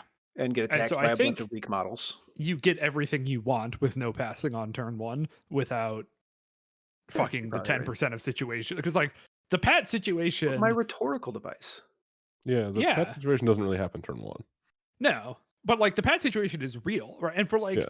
so what you're Mhm. talking about is a problem that's only experienced by like competitive Marvel players, right? Mhm. I think if you look at like the average kitchen table player, they're way more likely to run into Pat situation than your situation. And your solution makes their lives a lot worse, but making your life better. Yeah, but I don't care about their lives. Only my experience matters. Base. I agree with Vince now. Uh, All right. I mean, yeah, you're probably right there, So but Vince, like what was your I list at LVO? Let's wait. oh Sorry. Can I wait? yeah. Sorry. Can I run down something really, really quick? Yes. Because yeah. I think there was something I wanted to talk about. It's going to be very fast. It's about my Oh, sure. No, loss to yeah. Greg, and I just want to say it because I I don't just want to really get like. out of this specific rat hole. Yes, I do I too. just want to talk about my game with Greg because I Mm-hmm. don't want to do battle reports for every game, and I wish that my game against Eric was streamed because it was a really, really good game, and I'd like to watch it back and see where I fucked up in the late game because I think I know, and I had a really great conversation with Eric afterwards. But it was just a really great game with a huge standoff for like the first half of the game, by the way, which is what I was trying to manufacture with this list pretty much every game. But for the game against Greg, I want to talk about it because I don't really go anywhere on the internet that's like Midnight Sun specific discourse. I don't really spend any time on like the main on a fan channel or whatever it's called Mm-hmm. and of Discord, and I just want to have this written down, quote unquote written down, for Midnight Suns players to think about and then ignore once Thor gets nerfed. But so into Greg, he was playing Thanos Cabal, great player, really nice guy. And we flopped. He got priority, and we flopped his Gamma, and my Skrulls. And I sort of didn't have to think. I didn't think about it that hard, and I went into Skrulls. And I was prepared to play this list that I like, which is Blade, Eye Hulk, Mummy, and Clocks Mackenzie. Time Gem Namor, which is 20 points. I really like that list. Has a lot of control. And I was thinking like, okay, Thanos, we want to clocks him. The damage reduction ignores the damage reduction. You can stagger that motherfucker. Fuck that guy. I want to talk about this because if you asked me before LVO, I would have told you that Midnight Suns never, ever, ever want to play 15, especially not into other fighting teams. That we're gonna get deleted off the face of the earth by Thor 2 or whatever the fuck. And I've changed my mind about this game because in this game specifically, I still think you never ever ever want 15 against Asgard, and so you don't bring any 15 scenarios. I would never bring Sword or Gamma, or I certainly wouldn't use a restrictor lot for researcher. But the thing that I fly that I just like totally fell ass backwards into that destroyed me that game is that he played the core Thanos thing, which is Red Skull 3 Thanos with Mind in Space and Zemo as his 15. But then the extra fucking 5 he put in for 20 is Ultron 2, which absolutely obliterated me because he's like functionally fucking immune to mystic attacks. And it's really hard for Midnight Suns to get around that type of thing. He's also immune to bleed and shit. And he does energy beams. It's all horrible. And what I realized is that that game was a 1 point game, but I should have lost harder because we both had some weird dice, and like I actually almost won at the end of the game. His Ultron 2 survived on 1 HP from a mummy spender and a blade builder and a blade spender. None of them did any damage, which is unlucky. And you're like, damn, bots should have won. Except that earlier that game, the reason I was even in the game is because my Eye Hulk on 6 HP survived a Dark Rain full power Zemo activation. So, which obviously should not happen. It shouldn't happen. It shouldn't happen. I mean, it's like he survived it on one. My Eye Hulk survived it on 1 HP, and that's the reason I was even in the game. Point is, because of the Ultron 2, I realized, and because I have Thor 2 in my list, I should have actually played 15 on there. That's like a very rare circumstance where I should have played 15 with Blade, Werewolf by Night, and Thor 2. And I think that actually beats the Thanos 15 on Gamma. And like both of us are probably just going to straight up ignore the lateral scrolls. Like I think that I actually have more control in that matchup in 15 there, because my Thor 2 is going to be able to get to go last turn 1 and chase down his Zemo or his Red Skull. And I have like no way to get past the brick wall that is Thanos and Ultron 2 in the circumstance I ended up picking at 20. And so I just wanted to outline that because it was like a really counterintuitive turn 0 thing that I think is useful for Midnight Suns, and is actually a reason why I think Werewolf by Night should still be in here. Because I know a lot of people are not high on Werewolf by Night, but I think he lets you play that 15 with a splash 6, which could be Thor 2 or Clocks. But it also now could, I don't know, maybe be Gladiator or King Black Bolt. I don't know if any of those are good. I haven't tested them yet, but they look kind of interesting. And I wish I could play that game against Greg again. He was a really great opponent, and I'm sort of glad he beat me because I felt like I got so lucky in the mid game. So I would feel kind of dumb if I beat him there, especially since it was just for 3rd place. It's not like it's a tournament. Anyway, that's it. Okay, Vince, tell us about your list. I actually think let's go into let's put pause on this. Let's do the new Pat thing. Oh, sure. The new Pat thing. The new Pat thing. Everybody loves the new Pat thing. Guys, most of all, Pat. Yeah, as you know, totally. Back of the box, dead. They Dead. ran Old out of news. boxes. Rip. Yeah, there are no more boxes, and AMG they refuse to release more boxes, especially with ones with text on the back. Yeah. Right. So we've stooped to a new game. All right. Can you send Pat the special link we have? All right. I have the link. All right. So Pat, what you have is essentially a The fuck is randomizer this? that will pick a random model for you that exists in the game, Why? Okay. and the rest Here of we us are go. going to try to guess. And so Oh, so I don't in look at this stage chart? 1, No, right? yeah, For us to get 3 points, you have to just describe the physical appearance of the character. You can't use any proper names or describe their powers. You just got to give us backstory and personality and vibes. since you've completed back of the box, you're now an expert on the fluff and backstory of all the characters in Marvel. Exactly. So you're going to Okay. use that knowledge to Yeah. describe these models and I see if gotcha. we can guess who you're talking about. Can I? But I can't. I can't just tell you that it's Black Spider-Man. No. Correct. No. All right. If we can't figure it out, we go to stage 2. Okay. Where you can describe how the model plays, but you can't tell us the name of any of the powers or the names of any of the attacks or how many dice they roll or anything like that. Right? Just explain, be like, this is like a scenario guy or whatever. Right? If you still can't get it, you can describe the appearance of the miniature. So are we Okay. competing? Like, am I competing with you two, or are No, we... we're all No, the we're same team. cooperating. Oh, okay, okay. And you probably don't want this document open, I've Alex, closed the document. because Okay. it'll tell us who he Can we rolls. not? Can you give me an example of what I would be allowed to say for stage 1? Let's say it's Gwenpool. Gwenpool, Hypothetically. she's like she breaks the fourth wall a lot. It's a lady. Okay. She's got a hat on and a shark. I'm gonna ignore what Boss said because I know it's not true. She's got a this is hat gonna on, be- doesn't she? She does have a hat. And a I'm not shark. allowed to say that until stage 3. Oh, sorry. Okay, well, this is gonna be a disaster. Yeah, How well, many times can we sounds- play this in episode? We need 6 points to win. We're gonna do 3 models. And so, just so you know, Pat, anytime you update the spreadsheet in any way, it will change the random model. Okay. So, like, if you type in a cell, it'll change. If you delete, it'll change. So, just like, don't fuck with it while you're in the, or at least write down separately which model we're working on if you're going to make changes to the spreadsheet. Why would I make?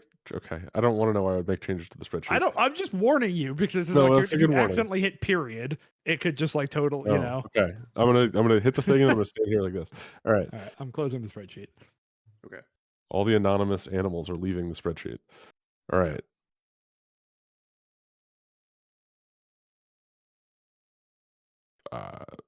Okay. He's from comic books. He has interactions with an animal. I have a background question. This doesn't really tell me which version of the character it is, but there are multiple versions in the game. So I'm just gonna pick one and assume they're all the same. So, he likes to crawl on walls. He has a camera to take pictures of people. I feel like you guys know who this is and are just not doing it for the joke. So it's well, I want all the information possible before I make my guess. We get the points. We have We're to. all We still working have to together like. here, Pat. We have to final answer it together. We can't we can't just yell names out. Yeah, there are different variants of him through space and time. What else? So guys, I'm Uh-huh. feeling like this is a Spider-Man. Yeah, but which one? I mean, I guess it's Peter Parker right? Spider-Man. I think it's the default core box Spider-Man because it should be the name should be like their exact I name do see, on their card. amazing on but this it other could one. be. So. There's two people named Spider-Man. So that's the thing is I don't remember if I put in Miles or not. Well, but maybe Pat would intuit that Miles doesn't take photographs, or I don't even know if that's true. Oh, I guess that's not true. I could be lying to you. I don't know if there's a way to tell that in the spreadsheet. Okay, but he's narrowed it down not at all as to like which one it is. I think it's core box. I mean, it's Spider-Man, right? Like the name on the card is Spider-Man. Which one it is? Yeah. You just want to lock in core box Spider-Man? Yes. Yes. All right. Core box Spider-Man. Final answer, Patrick. I don't know how to tell the difference. Okay, I'm looking at the answer. Don't know how to tell if it's core or Miles. But the word Miles does not appear in the spreadsheet. So Heck yeah. Then we got it right. Sure. Sounds good. All right. Definitive proof that we don't know, but all right. And so, Pat, you should be able to, in the spreadsheet, mark him as used, and then it won't show up in the randomizer. I was wondering if that's what that was for. All what right. else would it be for? It's very clearly labeled. It just says false, but yes. Well, the column header says, I think, used. Sure. Spider. There are two Spider-Men directly next to each other. Yeah. So do I leave the other one here for fun? Yes. Sure. Just remember that it's Miles for next time. I hope you roll that one. All right. Well, I've rolled a new one. Okay, hold on. Right. Alexander Bartholomew Bots. How many points do we have? 3, right? Yes. Yay. Okay, Pat. This one is harder. Excellent. What am I allowed to tell you? So the rules are in the little box there if you ever need to refer to them again. So I cheated by telling you Spider-Man can... Are you talking about the game powers or their powers in the comics? More the game powers, yeah. Okay. Yeah, the game powers. Can't be like, this guy has hop. Yeah, okay. As I understand it, this man is... I don't know if he's dead, but he sure seems like he's dead sometimes. Feeling in Conti. He enjoys motorcycles as a person. I know. A rider of ghosts, perhaps. Yeah, I think it's Ghost Rider. And Yeah, it's probably not the cosmic one, or he would have said a pogo stick. So I think we can lock that one in. You can lock that one in. All right. Well, we might be too good at this game. Pat's just crushing it. Yeah, Pat's too good. Is it in fact Ghost Rider 1? It's Ghost Rider. Hooray! Okay, we have 6 points out of a required 6, but we'll play the third one to hurt Pat more. All right. Fucking. He has really kind of rigged the spreadsheet, huh? So, this person can fly. I take that back. I don't know if I'm telling you about the game or other shit. Take it back. Maybe they can. They wear a costume, as I understand it. I don't really know anything about this person. I've watched a bunch of... I've watched more content with heroes from this section of Marvel than most, and I don't think this character's in them. I don't know.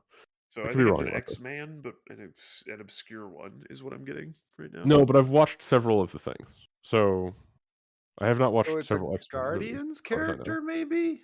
I've seen one Guardians movie. All right. Which is like 100% of your MCU experience, right? No. Okay. So what else? We're struggling. I can tell you a bunch of things I've worked backwards to based on the rules on their card.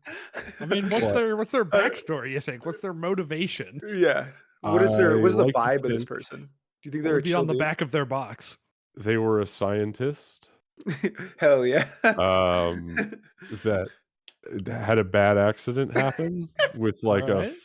photocopier or With a something, photocopier? or like I'm trying to come up with Interesting. something fun. But it's not multiple Um, man. I don't think But, it's like, multiple, man. Yeah, I What? don't the think so. thing- That was multiple man's backstory in a tragic photocopier accident. Yeah, that seems right. Right? That seems like probably how he got his powers. They like to play scenario. Well, we're that's in, not I a guess stage 3. yeah, we're No. in stage 2. No. But this is a vibe thing. No. If they No, were playing no, Marvel, no, they would no, be a no, scenario no, player. no, no. The Okay, Marvel's not I guess particularly Pat has scenario forced forward. us to go to stage 2. Okay, fine. So yeah, what's their gameplay like, Pat? Do they They still like play scenario. scenario? What are they They photocopying? try to, but they're not actually good at it. They're harder to kill when you're close, but you can't be too far away. It's Spider-Woman. Yeah. I know who it is. Who's Nate, that? what's your vote? Well, I want to see. Do you guys have any guesses? Because I'd like slam dunk know This who this is. character seems like they have martial artists. Yeah, but they also do. stealth. So it's like Psylocke. So it's like or Psylocke or a Widow Mystique or this is like stealth martial artist is on a lot of models. I don't think they have stealth. is it Mysterio? Mysterio has stealth. I don't think Okay. this model has okay. stealth. Right. I don't think you guys were already at 6 points. So I was just give us having a little more fun. give us more vibes. Or Yeah. give us more like Yeah, how I'm this not person following plays on the this. table. This person plays like some people like to play him because they're like the 5th best 4th threat in their faction. Uh-oh. I just pulled the number out of my ass, but like there's a lot of 4th threats and they're all fine. Except this one gets played sometimes, so it's like kind of okay. But Is it Electro? plenty of people don't play it. I no longer know who it is because I thought it was Good, a 3 threat. because you were wrong before. 5th best Yeah. 4th threat. It could be Widow 3. Maybe You it guys is are not- Electro. Okay, this is not. What can I give you? Poison Person It is does Spider-Woman? poison. condition. It's Spider-Woman. It was Spider-Woman? Wow. Yeah. Okay. Is that what What's you the- thought before, Nate? No, No, That's that's what what Vince said. thought before. Yeah, that's what Vince said. yeah. Yeah, What's yeah, the that's- photocopier tragic accident? I don't know. I just thought it was funny Oh, okay.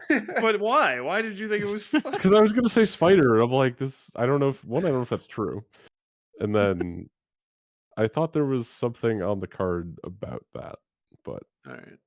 So I was like totally convinced when he's talking about again the photocopier thing and like Oh, that it harder to was kill when you're up Taskmaster? close. I thought it was Taskmaster. Yeah, because he's got. Oh, I yeah, know photo anything about reaction Taskmaster. But his versus card photo. says photographic reflexes, and you Yeah. mentioned the only things you know have been working backwards from the card. Yeah, that's true. Right, Yeah, right, I just right. like to That's a lie good- to people. it's a good read, but unfortunately, not a good enough read. Good read, insane opponent. Yeah, exactly. So what? 1 All point right, for well, that we one. got 7 points, so we won. Hooray! All right, Good work, everyone. I'm writing Hell 7 yeah. points in here Nice. to take Bots' job. Excellent. we Listeners, should- write in. We What is need a that name game for this called? game. Oh, Oh. okay. Name that Don't game. Believe Pat. Front of the sheet, because it comes Front in of the spreadsheet. Does Top left- Pat top know left this corner of the spreadsheet. character? Spider Woman is true. You did it already. All right. All right. Okay, so one of you two tell me about your LVO experience. Oh, it was great. die. I lost a bunch of games. It was fantastic. I Let's played go. Shield. You in kept a playing meta them. that was bad to play shield. I hit only matchups I wanted to hit, and I didn't do very well. To what do you attribute that? Dice? I don't know. It felt Conspiracy? like dice all the time, but like obviously, like all of my opponents were very good. Like, Hmm. and so it's like hard to attribute that thing. Like my first game, I came very close to pulling it out, but on turn two, Steve 3 did 13 damage to my faction. And To your faction. It's just like Your like people. permanently to damaged. my Like psyche. if anybody looks at the War Machine card now, it's just gonna have less HP. Yeah. I got hit very hard by Steve 3, and it felt very bad. Yeah. Uh, the game was also, like, weird in that he had 2 staggers, so normally, like, when they play a Namor and I play a Namor, like, my Namor Mhm. wins because my Namor gets to shake the stagger and heal 3 and then kill their Namor, or Mhm. stagger their Namor and mess their guy up. Mhm. Right. But when they can, like, stagger your Namor, you stagger their Namor back and heal yourself, and then Thor comes in and staggers your Namor again. Like you're in like a big sad town. Yeah. Um, Should uh, yeah, it oh, was just mostly a game of like I tried to refuse flank him, and then my dice went bad, and he refused flanked me, Hmm. and I used all Hmm. my shield mobility to get back in it. And I came very close to winning. I broke my cardinal rule with Nick Fury of only shoot the gainer. And then I ended up breaking that rule, whiffing my builder attack, and then being 1 power short to pick up a scroll that would have won me the game, Damn. Brutal. assuming it didn't push me. Uh, and I lost round 1. Woo! Woo. so with the powers of hindsight, do you think your squad was correct? Yes. Even with the stagger problem you just described? Yeah, because so it was like was Infinity and do you have it up? Well, scrolls you just said because you had to pick up a scroll and not get pushed. So Oh yeah, okay, yeah. So it was Infinity Scrolls I believe at 20, and I played Nick, Zemo, Agent Venom, Clocks. Hmm. And I don't think there's another 20 I can play that's good at Infinity. okay, Uh, yeah, because I don't have double twos. My other four sucks at Infinity. Yeah, I don't think there's another list I can play at 20 that's like competent at the mission. Like, I guess I could play like not commandos and play spectacular and just like kind of make Fury card his ass wherever hmm on his own. But that doesn't seem like a great plan. I guess theoretically you can do. Well, this requires playing Bucky, which you might not like, but you can do Fury, Agent Venom, and then 4 3s with Commandos, Bucky, Spectacular, Zemo. Oh, like just cut clocks in general? Yeah. No, I still think that like clocks was large, like because the game was about rotating, like Okay. and like clocks being there. So a lot of the game was that like I was forced to play I when I didn't want to because Fury got attacked once and got spiked for 4 damage. hmm And so there were like moments where like I was protecting uh Agent Venom who was rotating with a uh like with a device and he like couldn't be messed with because of hmm I. hmm And then when Fury got attacked again and I was like, "Oh, hmm I have 2 hit points." Like I'm like coin flip to die here and if I die here, like I lose an activation and then he kills Agent Venom who he can get access to now and like so it was just like the amount of damage coming out just like really put pressure on me in ways that I was not prepared for. Okay. Um yeah, and just I don't know. I had just like lots of games where like I needed the commandos or Bucky holding hammers to like come through, and they just didn't in my other games. I don't know. It felt like dice, but I'm sure that I made mistakes in all my games. A game that I ended up losing, like I felt like I had a very good line to win, I should have lost just on like I charged 1 hit point Namor. Namor got spiked for 6 or something uh on Deadly Duo turn, and then he just like charged into booby traps and didn't die. Uh so I got really lucky for that to happen. But also, like, I don't think he should have been on 1 hit point. Being Well, shot twice by rocket. that's not how the game works, and you know it. Well, so I Yeah. was going to ask. I mean, I'm not disputing the dice thing, but how do you feel like, I guess, before and after, did your opinion of Shield or your list specifically's place in the meta change at all? I Like, think I mostly just like fucked up in preparation. Like mm, I okay. spent an ungodly amount of time trying to solve the Asgard matchup and never did.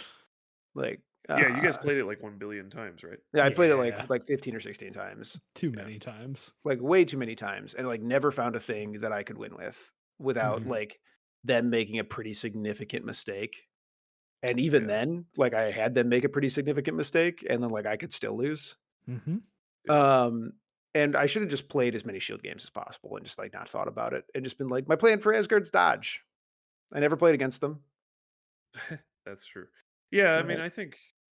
Well, I And I don't know. just I mean, I like didn't watch any of your games, so.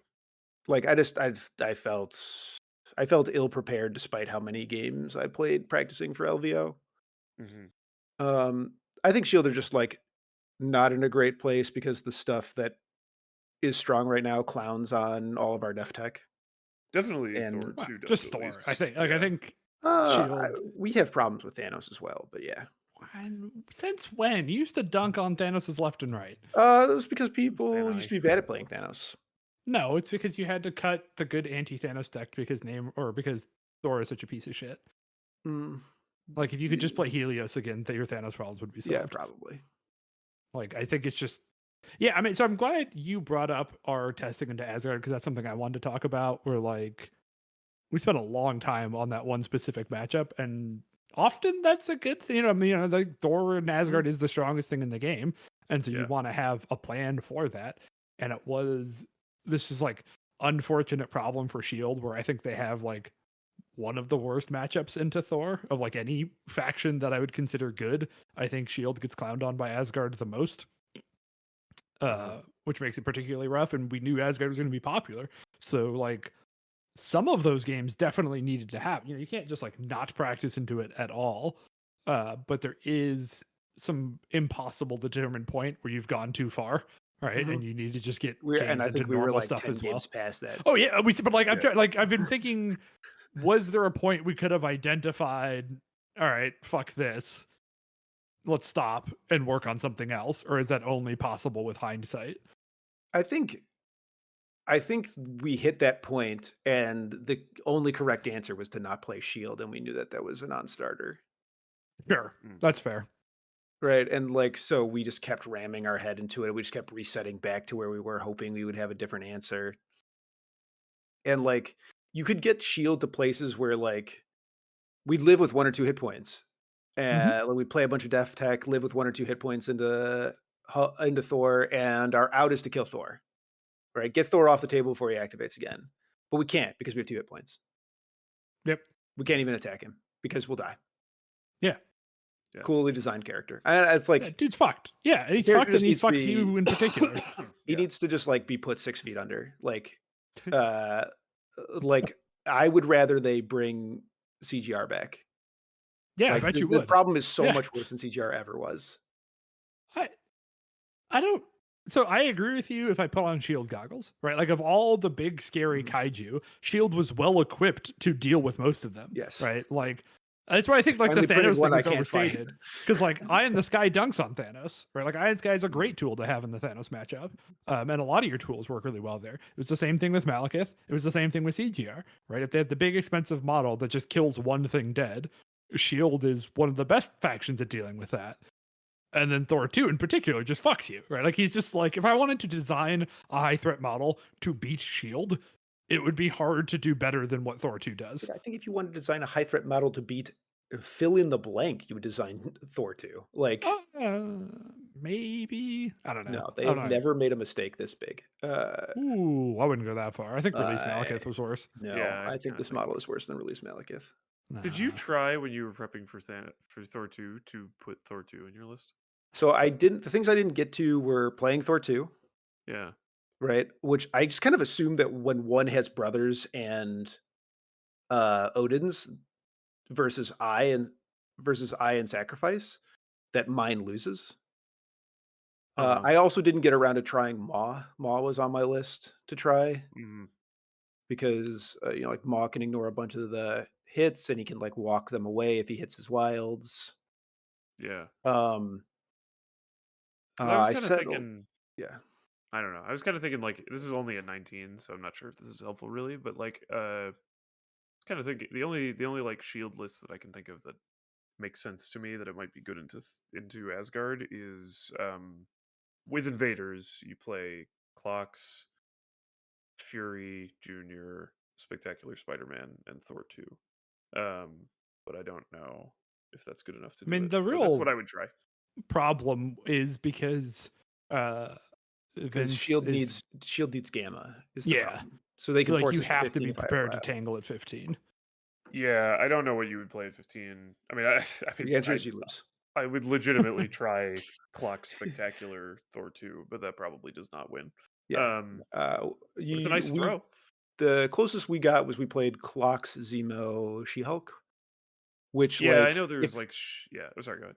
if they make significant mistakes, you can get there because She-Hulk can like take all the attacks. Thor can't one rounder. He's like single digit percent to one rounder Yeah, with like in ideal circumstances. right, right. Um, it's just because our hit points are so big. Mhm. Um, and because she's def 4 against him, reroll 3 because she's standing in both bubbles and has the thing, and then you play defensive prototype and she can't be moved. Right. Yeah, And you also get to practice the 15 matchup like you have priority because you would never have priority, or you would never be in the situation if you didn't have priority yeah, because you yeah. can't be double locked to 15. Mhm. Um, and so like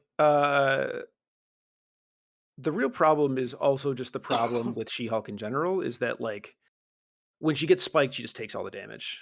Yep. Yeah. Like the closest I ever got to beating Nate with it was he had a Asgard, or he had a Brothers in Arms turn where he did like 3 damage with Thor and like pounced Mhm. away. Yeah. And then Jane rolled in and did 2 attacks to She-Hulk and did 17. Do you have recal in your list? I think you have to. I do. You have to have recal. Oh, okay, okay. Because I do have if you're Recall on playing my a list. 6 point model or higher, you just have to play recal, and Uh, I think that's the something I've problem is come to decide. it's the card space is Yeah, wrecked in Shield. You have your 2 yeah, yeah, restricted and yeah, your leadership is 3. yeah. And then you need and then it's kind of okay, where do you go from there? You probably like I was playing prototype Yeah, Shield and mobile. Shieldmobile to deliver yeah. She-Hulk. You can't even He-Am a Baron after all. Yeah. No. Yeah, so like Okay. it just yeah, it's just like the matchups just like Shield used to be the king of dealing with kaijus and they printed a kaiju that's like can't be dealt with. Like how much easier that character would be to deal with if like his pounce was charge Yeah. is like wild. Because Yeah. like the other issue you'd get into is he would like Rainbow Brothers you and he would attack you a bunch of times and have his turn go like okay or middling or like decent, but like not game Mhm. winning, right? And then he pounce Right. away and none of your stuff can touch him. And none of your stuff can Yeah. move him either, Yeah, the pounds backwards is a sick tech not enough people are abusing. right? And you Like guys were saying standoffs don't exist. See, this is what I'm saying. No one said that. That's what you said. I was talking about the standoff wouldn't work into turn 2 if you got rid of the pass yeah, like mechanic. if I could An play entirely scenario against different Oh, situation. if you got into the pass yeah, mechanic. if I I thought could you play were saying that you scenario just here, can't like have a standoff in turn 2, and No, I no, was no, I no. was very graciously ignoring that completely insane comment so we could move on. Well, But you ignored too much. yeah. Okay. Anyway. yeah, All right. Well, that's it's just fucked up, like Vince. yeah, it's just the number of times that like, and you just like can't go wide against it because Thor will with his 10 dice will go, punch your 5 health model, kill it, do 1 damage to your whole team. Punch your other 5 health Oh yeah, I model, do definitely don't think 4, going wide which is the kills it answer. because I did Definitely 1 damage to your whole team, do 1 damage to your whole team. Your whole Oh, team's yeah. on 3. Yeah, Like yeah. It's the shoot same problem shoot with White whatever. X-Men. You just get fucked. Yeah, like not. it's just like there's no counterplay, there's no nothing. Like I've tried everything, and I probably should have just not even played in the Invitational. I probably should have just streamed, but oops. Eh, Well, Uh, there's nothing wrong with losing some games. nah, it's fine. I played okay. I played fine. Like I played to my outs in all the games that I lost. Uh, here's a question for uh, you, Vince. This yeah. is like a personality test question that I'm very curious about. If you could have pushed a button before this LVO to become like instantly experienced and have a fully painted list of any other faction in the game, what faction would you have chosen? Like, uh, Like if Shield just was removed from the game, they banned every Shield model from the game, where would you go? where would I go? I'd probably go to webs, to be honest. I'd probably Okay. just play webs. I just like I am both not good at and don't particularly enjoy playing tall, which I Hmm. mean, it'll show my cards on my sleeve because I played a bunch of Thanos as an option to try to solve the Asgard problem. Oh yeah, the Thanos in Shield thing. Yeah. Yeah, and I'm just not that. I'm like fine at it. Hmm. I'm just not as good at playing Thanos as I am at playing like Wide Shield, and I gave it a lot of games. Like Yeah. Oh, yeah, you I totally did. probably I gave it a ton of games, and like the other thing is that like the way because of the way that like Thanos and Shield works is you like need to play uh Iron Man 2, Hmm. and Iron Man 2 is not a very good model, but like none of the other models wield the Death's Decree very well. Hmm. Hmm. Yeah. So you need 2 slots, which means you have to drop Dynamo, and then Thanos becomes your E-shape specialist. So you end up playing Thanos in a lot more matchups, and I'm just like way better at playing Dynamo than I am at playing Thanos. Hmm. And I just like I think part of Shield's strength is just having expendable stuff. Hmm. Is just like at any point being able to protect whoever and your opponent not being able to know who that is. Right. Hmm. Yeah. Hmm. Like or Hmm. not being able to know exactly what you care about in the given moment. Hmm. Whereas if you're playing Thanos, you're like be like, "Oh, if your Thanos activation ends or if you don't get a Thanos activation, you lose the game." And being able to establish that and being like, "Okay, so you're gonna play I on Thanos. How do I mitigate I? Okay, cool. I've mitigated I kill your Thanos." And he's like, "Yeah." I wish it was that easy. I've failed to kill Thanos, and I didn't even mitigate any eyes. Yeah. And it didn't have any eyes to mitigate. Yeah.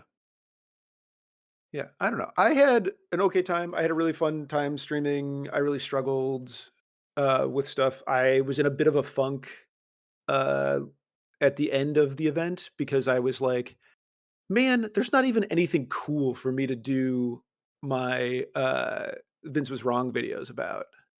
And I was like, I can talk about Apocalypse, and I think I will do an Apocalypse video. But the difference for me is that I feel like I admitted a month ago that I was wrong about Apocalypse. Like once we figured out, or once the meta figured out the Hmm. pestilence thing and how important pestilence was to how the character played, Hmm. I feel like my original take on Apocalypse when I dismissed him was just wrong. Yeah. Right. And but I figured that out before LVO. So like I want to have the Apocalypse guy on because I haven't like publicly like talked about how I was wrong about that. Hmm. And I think it's super interesting and a good conversation, but I'm not like excited about it the way I was about like Claw or Portals the year Yeah. before. Right. And then, oh my gosh, the MCP gods giveth in a big way. We have I'm recording it in two days from this recording. And boy, am I excited to talk about some stuff. I don't know how much we want to talk about it A ahead of lot. time. You want to talk about it Yeah. ahead of time? You want to talk about it on this cast? Yes. At least like to get people to pitch. Then so we were sitting around at the after party, hanging out, and someone, it might have been me, somebody overheard mention of a Sin player that went 5-1 in the GT. Yeah. And we're like, I'm like, okay. I would like to know more. You know, I would like to subscribe to Sin Facts. Please tell me how this happened. So I go to the Longshanks page for the GT and I look, and it's a dude on Longshanks whose name is Barbara Jonks, which is a name I think it was Pat or one of you Yeah. like noticed it Yeah. earlier, just as like a funny name in Longshanks that somebody is called Barbara Jonks, and Yeah. no context. Didn't even look at his list. It's just like Barbara Jonks funny, ha. Yeah. And so to see this come up a second time was just like incredible. And so I start looking at this list, and it's just like it's an insane collection of models, right? Yeah. It's Like, just like name awful every models. least played model in the game, and it's in this Yeah. list. And so, I think this is the thing, like, you'll definitely go into more detail in the interview, right? So, like, we don't have to explain all of this. But for those, like, it has Sin and Viper, it has Crossbones 1, it's got Ultron 1, it has Modoc 1. All weird choices in different ways. Yeah. But, like, I saw models. So, I got Quicksilver in here, who's always been a pet model of mine that I think is really good for scenario teams and is unappreciated. And it's got like the Wrecking Crew in here, I think is really good. So like, had just enough models that I think are good that I was just like, well, hold on, let me put on my Barbara Jonks hat and see if I can think about this from the perspective of like, what And if I it's only assume? Sin Cabal, to be clear. Like the Yes, leadership, the only leadership that's played is Sin. yes, It's the only leadership in the list. yeah. Right, is Sin. And it's like, what if I just assume that these are all actually sleeper genius picks and I just don't understand it? So, like, we were thinking about the list, we were talking about the list. I guess he's from Arizona, and some of the friends from the Arizona meta overheard this and like rushed to go find Barbara Jonks and introduce him to Vince, which is how the video is happening. Yeah. So that's all very exciting. But then, like, I was like starting to see the vision. I was like, okay, I see why Quicksilver here. I see why Toad is here. Okay, Ulick, I'm getting it. And then Vincent are like, what if we just played a bunch of games? Like, don't edit the list at all. Even things we think are objectively wrong. Just take it as written and play a bunch of games with it. And I think between the two of us, in our first 6 games, we went 5-1. I don't know what the current record of the list is, but I know it's still a winning one. We're 8 And 2. like playing it, a lot of these choices, but like Viper, after a couple games, is like, oh no, Viper actually is the correct 3 threat for this list over any other Cabal 3. Right, like she is doing something the other ones aren't doing, and does make sense here, right? And just like you start seeing more of the vision behind this list, and I like legitimately, I think this list is cool and well designed. Yeah, and like when we met him, like the whole time I was like talking to people on Discord while we were looking through this list, and I was like, "This is amazing! Everybody, look at this list." And then Barbara Jonks himself comes over, and the thing I didn't get was, I mean, a lot of things I didn't get. It's not like I instantly understood the whole list, but like I had a very brief and very funny conversation with him. He's a very funny guy.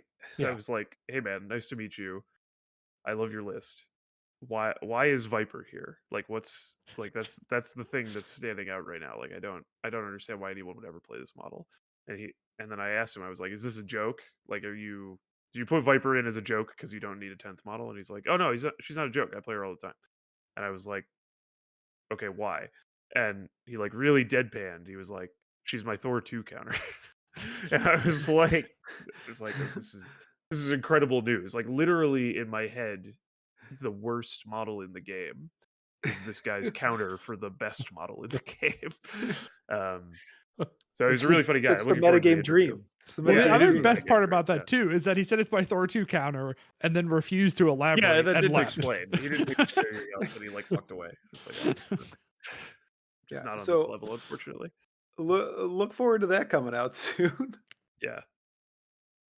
All right, the list is good. Like, I don't No, want I to make believe sure you, people and I'm understand this looking because I've forward to. seen mostly Kev. Kev, you're listening to this. You keep implying on Discord that this is some kind of joke, right? And it's just like, oh, we're leaning into a bit. No, the list is good. I think it's Yeah, actually good. Is it Thor 2? No, right? Like, is it a top Yeah. 3 list in the game? No. But, like, it's a good fucking list. It Yeah. has legitimate power behind it. it just man, it just abuses the way that Marvel works. Mm-hmm. You know, Good. in a really unintuitive way. It's a very dumb leadership. It is Yeah. absurdly strong. And like I think it's uniquely situated in the meta because like everyone is playing assets all the Mhm. time, whereas Mhm. before that was like very not true. Like Yeah. everyone plays assets and Skrulls. I was gonna say, isn't Skrulls like the most popular extract It right now? It's the only civilian that's like played though. like It's at like all. Okay, fair enough. Yeah. it's Huh. like unless you are a dedicated one of like the 2 dedicated scenario teams. Yeah. Okay. And even those teams still have at least 1 asset in their set. Mhm. Well, I want to see one of And you guys play Barbar Junks at your next local. I'm thinking about it. I I have want a tournament games Sin on the and Viper record. box being shipped to me at the moment. Hell yeah. Maybe we'll add her to Beach Cabal, we'll see. I mean, it Oh, would be yeah. great to see Beach Cabal become like a list you're excited to bring to tournaments. Yeah. That would be hype. All right, Pat. Tell us about your LVO or die. Okay. I I don't think think he'd anybody prefer cares. to choose death, actually. I don't think you should give him that offer. Excellent. We've been a size 3 taco truck then. That's all, folks. Bye-bye. But you said you had fun playing Marvel, and you were like thinking about matchups and making decisions about them, and winning and losing games. You did say and all of learning these from them. things. Yeah, I don't think I said the and matchup. I didn't. I wasn't even pointing a gun at your head while you were saying all Right. this. So it wasn't matchups, but you were thinking about solving the Thor 2 problem. Yeah, and well, I your was brain was mad. engaged on that in an interesting and was- exciting way. Mad and wanted to go play 10 games with like Yeah, you look. All I'm saying is that at LVO, you were like the monkey brain neuron activation meme. Like you were actually like engaging with Marvel in yeah, a ways that little were bit. not under duress. But it was a real up and down experience. Okay, it was I had a good time at LVO. I had, I guess, more net fun playing Marvel at LVO this year than I have in the past. Let's go more net. But those first 2 rounds were pretty fucking dire. Like, so the good news is, Excuse me. I went in with 2 games of Avengers practice. I played Avengers because the brain trust of this podcast convinced me to play big, tall list for stupid man. And that's what I tried to do. And I didn't play it that well, but it was okay.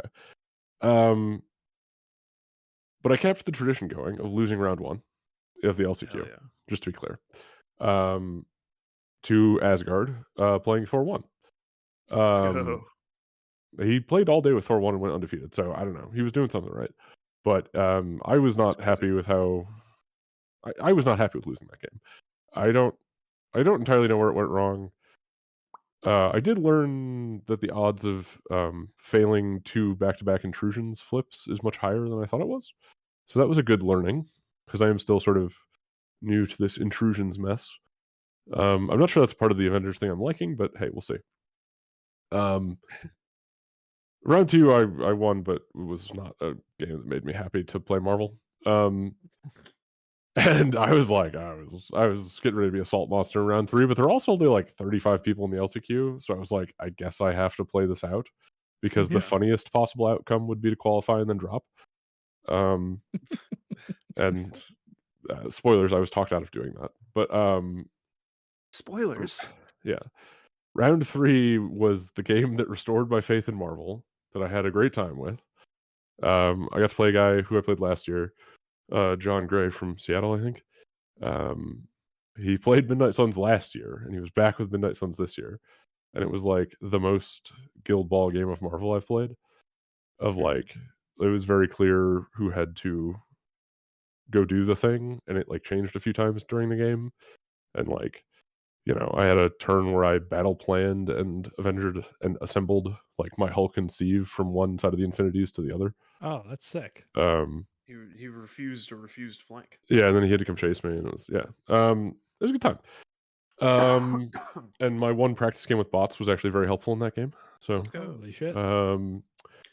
and he's a great guy to play, and like really good conversation about the game afterwards, which is always like the thing that I like about tabletop games.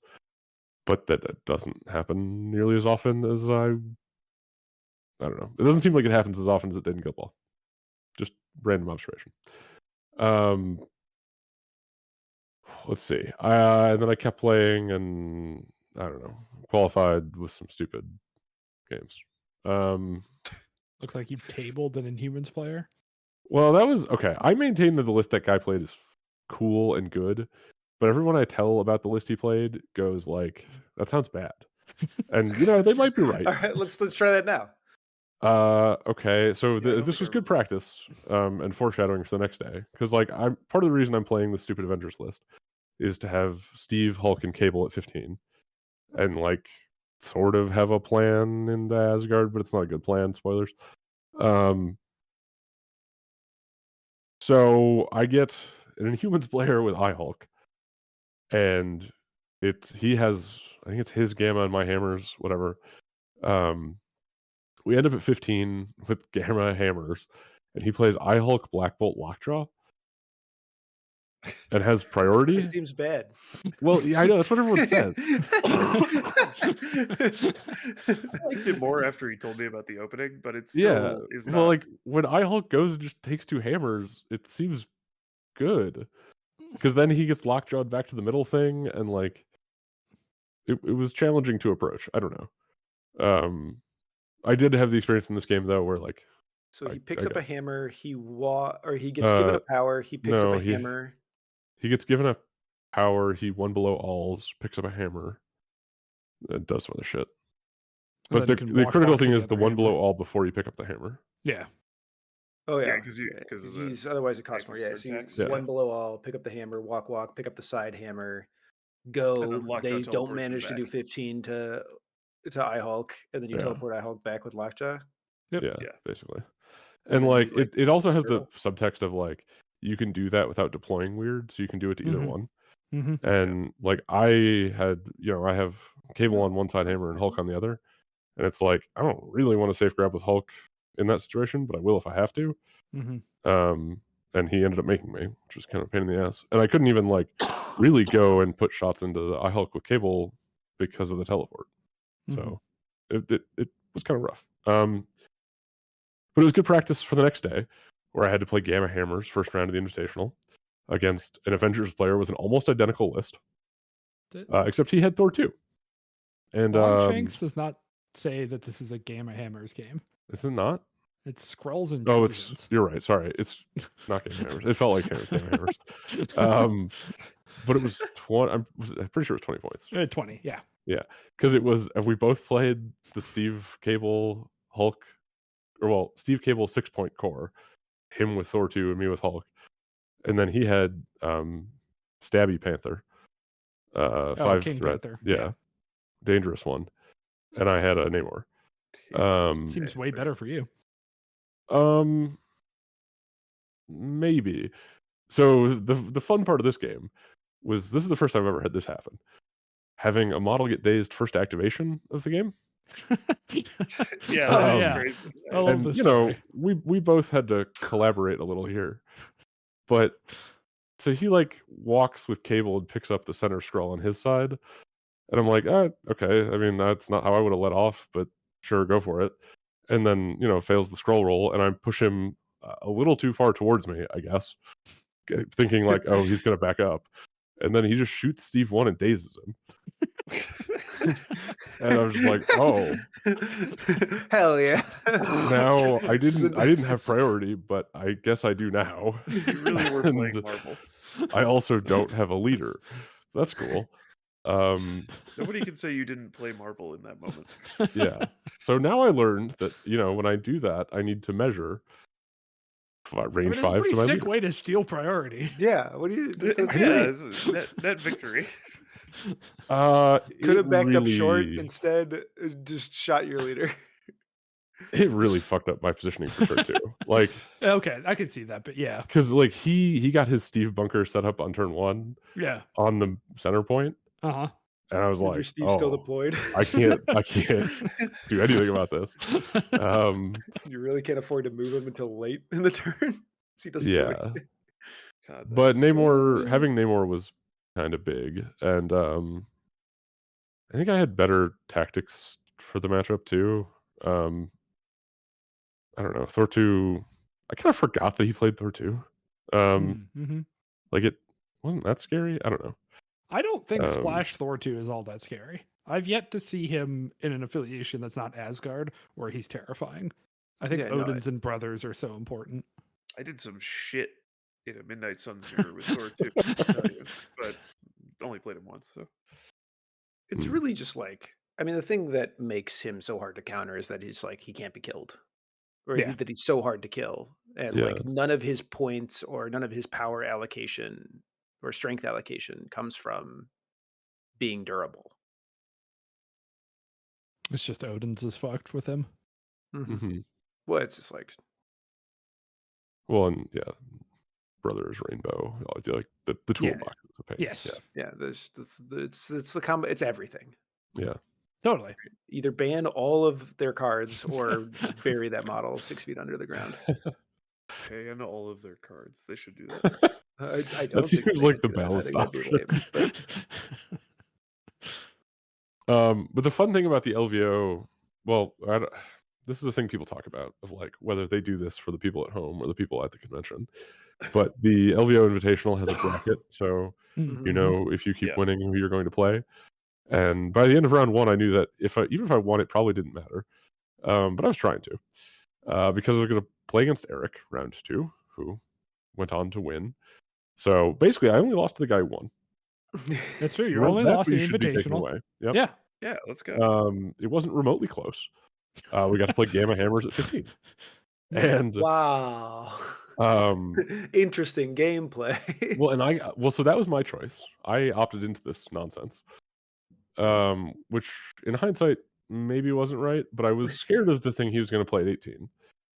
Also. It's just 3 more points, Pat. I'm incredulous that 3 more points would have helped you. I mean, I am too. So okay. Damn it. Backstory, I haven't played any of this 15.42 nonsense. I refuse to do prep. Mhm. And then I'll complain on the you podcast. tried to play in some tournaments. I tried to play a 2 tournament. I guarantee there were no 4-2s. Yeah, any there's of those no tournaments. That's fair. Should have been. I should have been just to help Pat out, but That's fine. So let's see. First activation of turn 2 ends. My Hulk is like way the fuck back in my deployment zone from being thrown. Mhm. And so is Steve.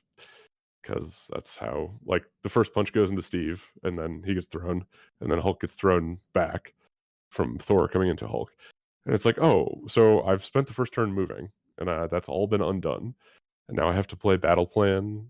Oh, and of course, he pounces away, as you do. Yeah. And now I have to, like, go chase him with an assemble battle plan to be able to put a single punch into him with Hulk. Hell yeah, battle plan.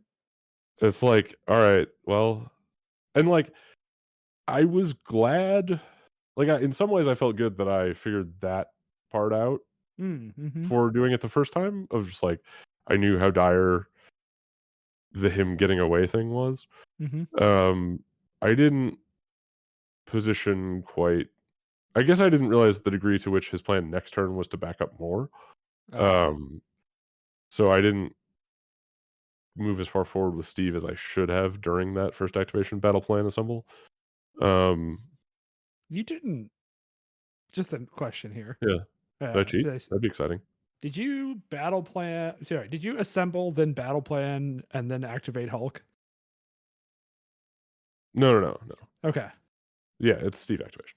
Okay, cool. Yeah. No, I couldn't tell if you're just like simplifying this story for the podcast. yeah, basically. The first activation is Steve Yeah. doing all that shit, and then standing like roughly in front of my back gamma, Mm-hmm. when really I should have put him on the middle point. Mm-hmm. Because he was like back by Hulk, battle plan, and then I could go wherever I want. But yeah. No, I think Hulk was actually my last activation. And then I don't know, Thor went and did a bunch of damage to Hulk and ran away, and I was like, huh, that's cool. Or he rainbow bridged away, I think, in Brothers. Then I was like, this is a Did thing you I'm not. play Cable or Namor? I played Cable. I think we decided in hindsight that probably wasn't right.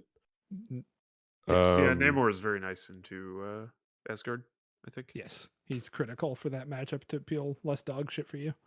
Yeah. You have to be really careful though, because he still just dies to Thor. Oh, well, I mean, so does Cable. Yeah. I think being it's able something I to would stagger learn him and being able to, like, he's a guy who doesn't have to give a shit about Odin's, which is a big deal. Yeah. Yeah. I mean, that's true. I don't know. I definitely thought about that, but I just sort of wanted to do the vanilla thing for my first experience. Sure. Yeah. But yeah, I don't know. It was if that was gonna happen to me from anyone, I'm glad it was Eric, because he was apologizing the entire time. And kept trying to like buy me lunch afterwards. And I was like, dude, it's fine. This is if there's a way for me to go out of this Marvel thing, this is kind of perfect. So yeah, that was my LVO run, and then they forced me onto fucking commentary. And you did great. I thought you wanted to do commentary. He did. I Don't want let him. streaming to happen. I don't want people to be burdened by my commentary. I like your commentary. You've never listened to my commentary. I've listened to your commentary. God damn it! Why would you do that yourself? Because he likes it. Friend. You're everyone's favorite member of the podcast. Well, not anymore. The good segment's gone.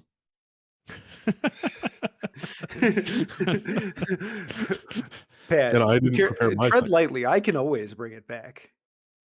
Well, no, I do really enjoy the recurring bit in our Discord where Oscorp just makes fun of the writing on the back of the boxes now. This news is pretty rough.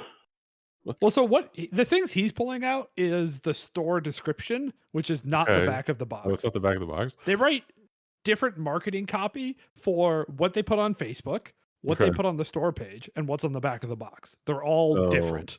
Okay, I didn't realize that. I thought that And was... the store store page copy- always has the goofiest, dumbest one. Yeah, that's the Yeah. part I've been enjoying. I mean, Yes. I read that, and as someone who has both been a marketing copywriter and has trained marketing copywriters, like, there's a small chance that it's actually AI generated, but I think they just have a freelance marketing copywriter who knows that their job is to take the 5 sentences that they already wrote and change 3 of them, and then put it on the website, and that they get paid, for 3 or 4 hours of work for doing so. And It feels will like they keep just do- have like the fridge magnet poems. You know what I mean? Like Yeah. the worst write your own poem. They just have a bunch of that with Marvel terms and they assemble that, take a Yeah. picture and submit it.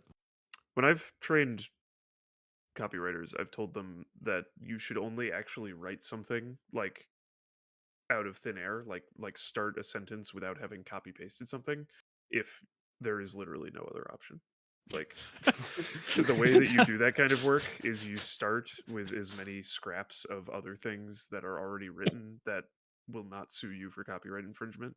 And then once you get through that and you read it to yourself once, and you're like, damn, this needs like some more prepositions, then you have to start writing.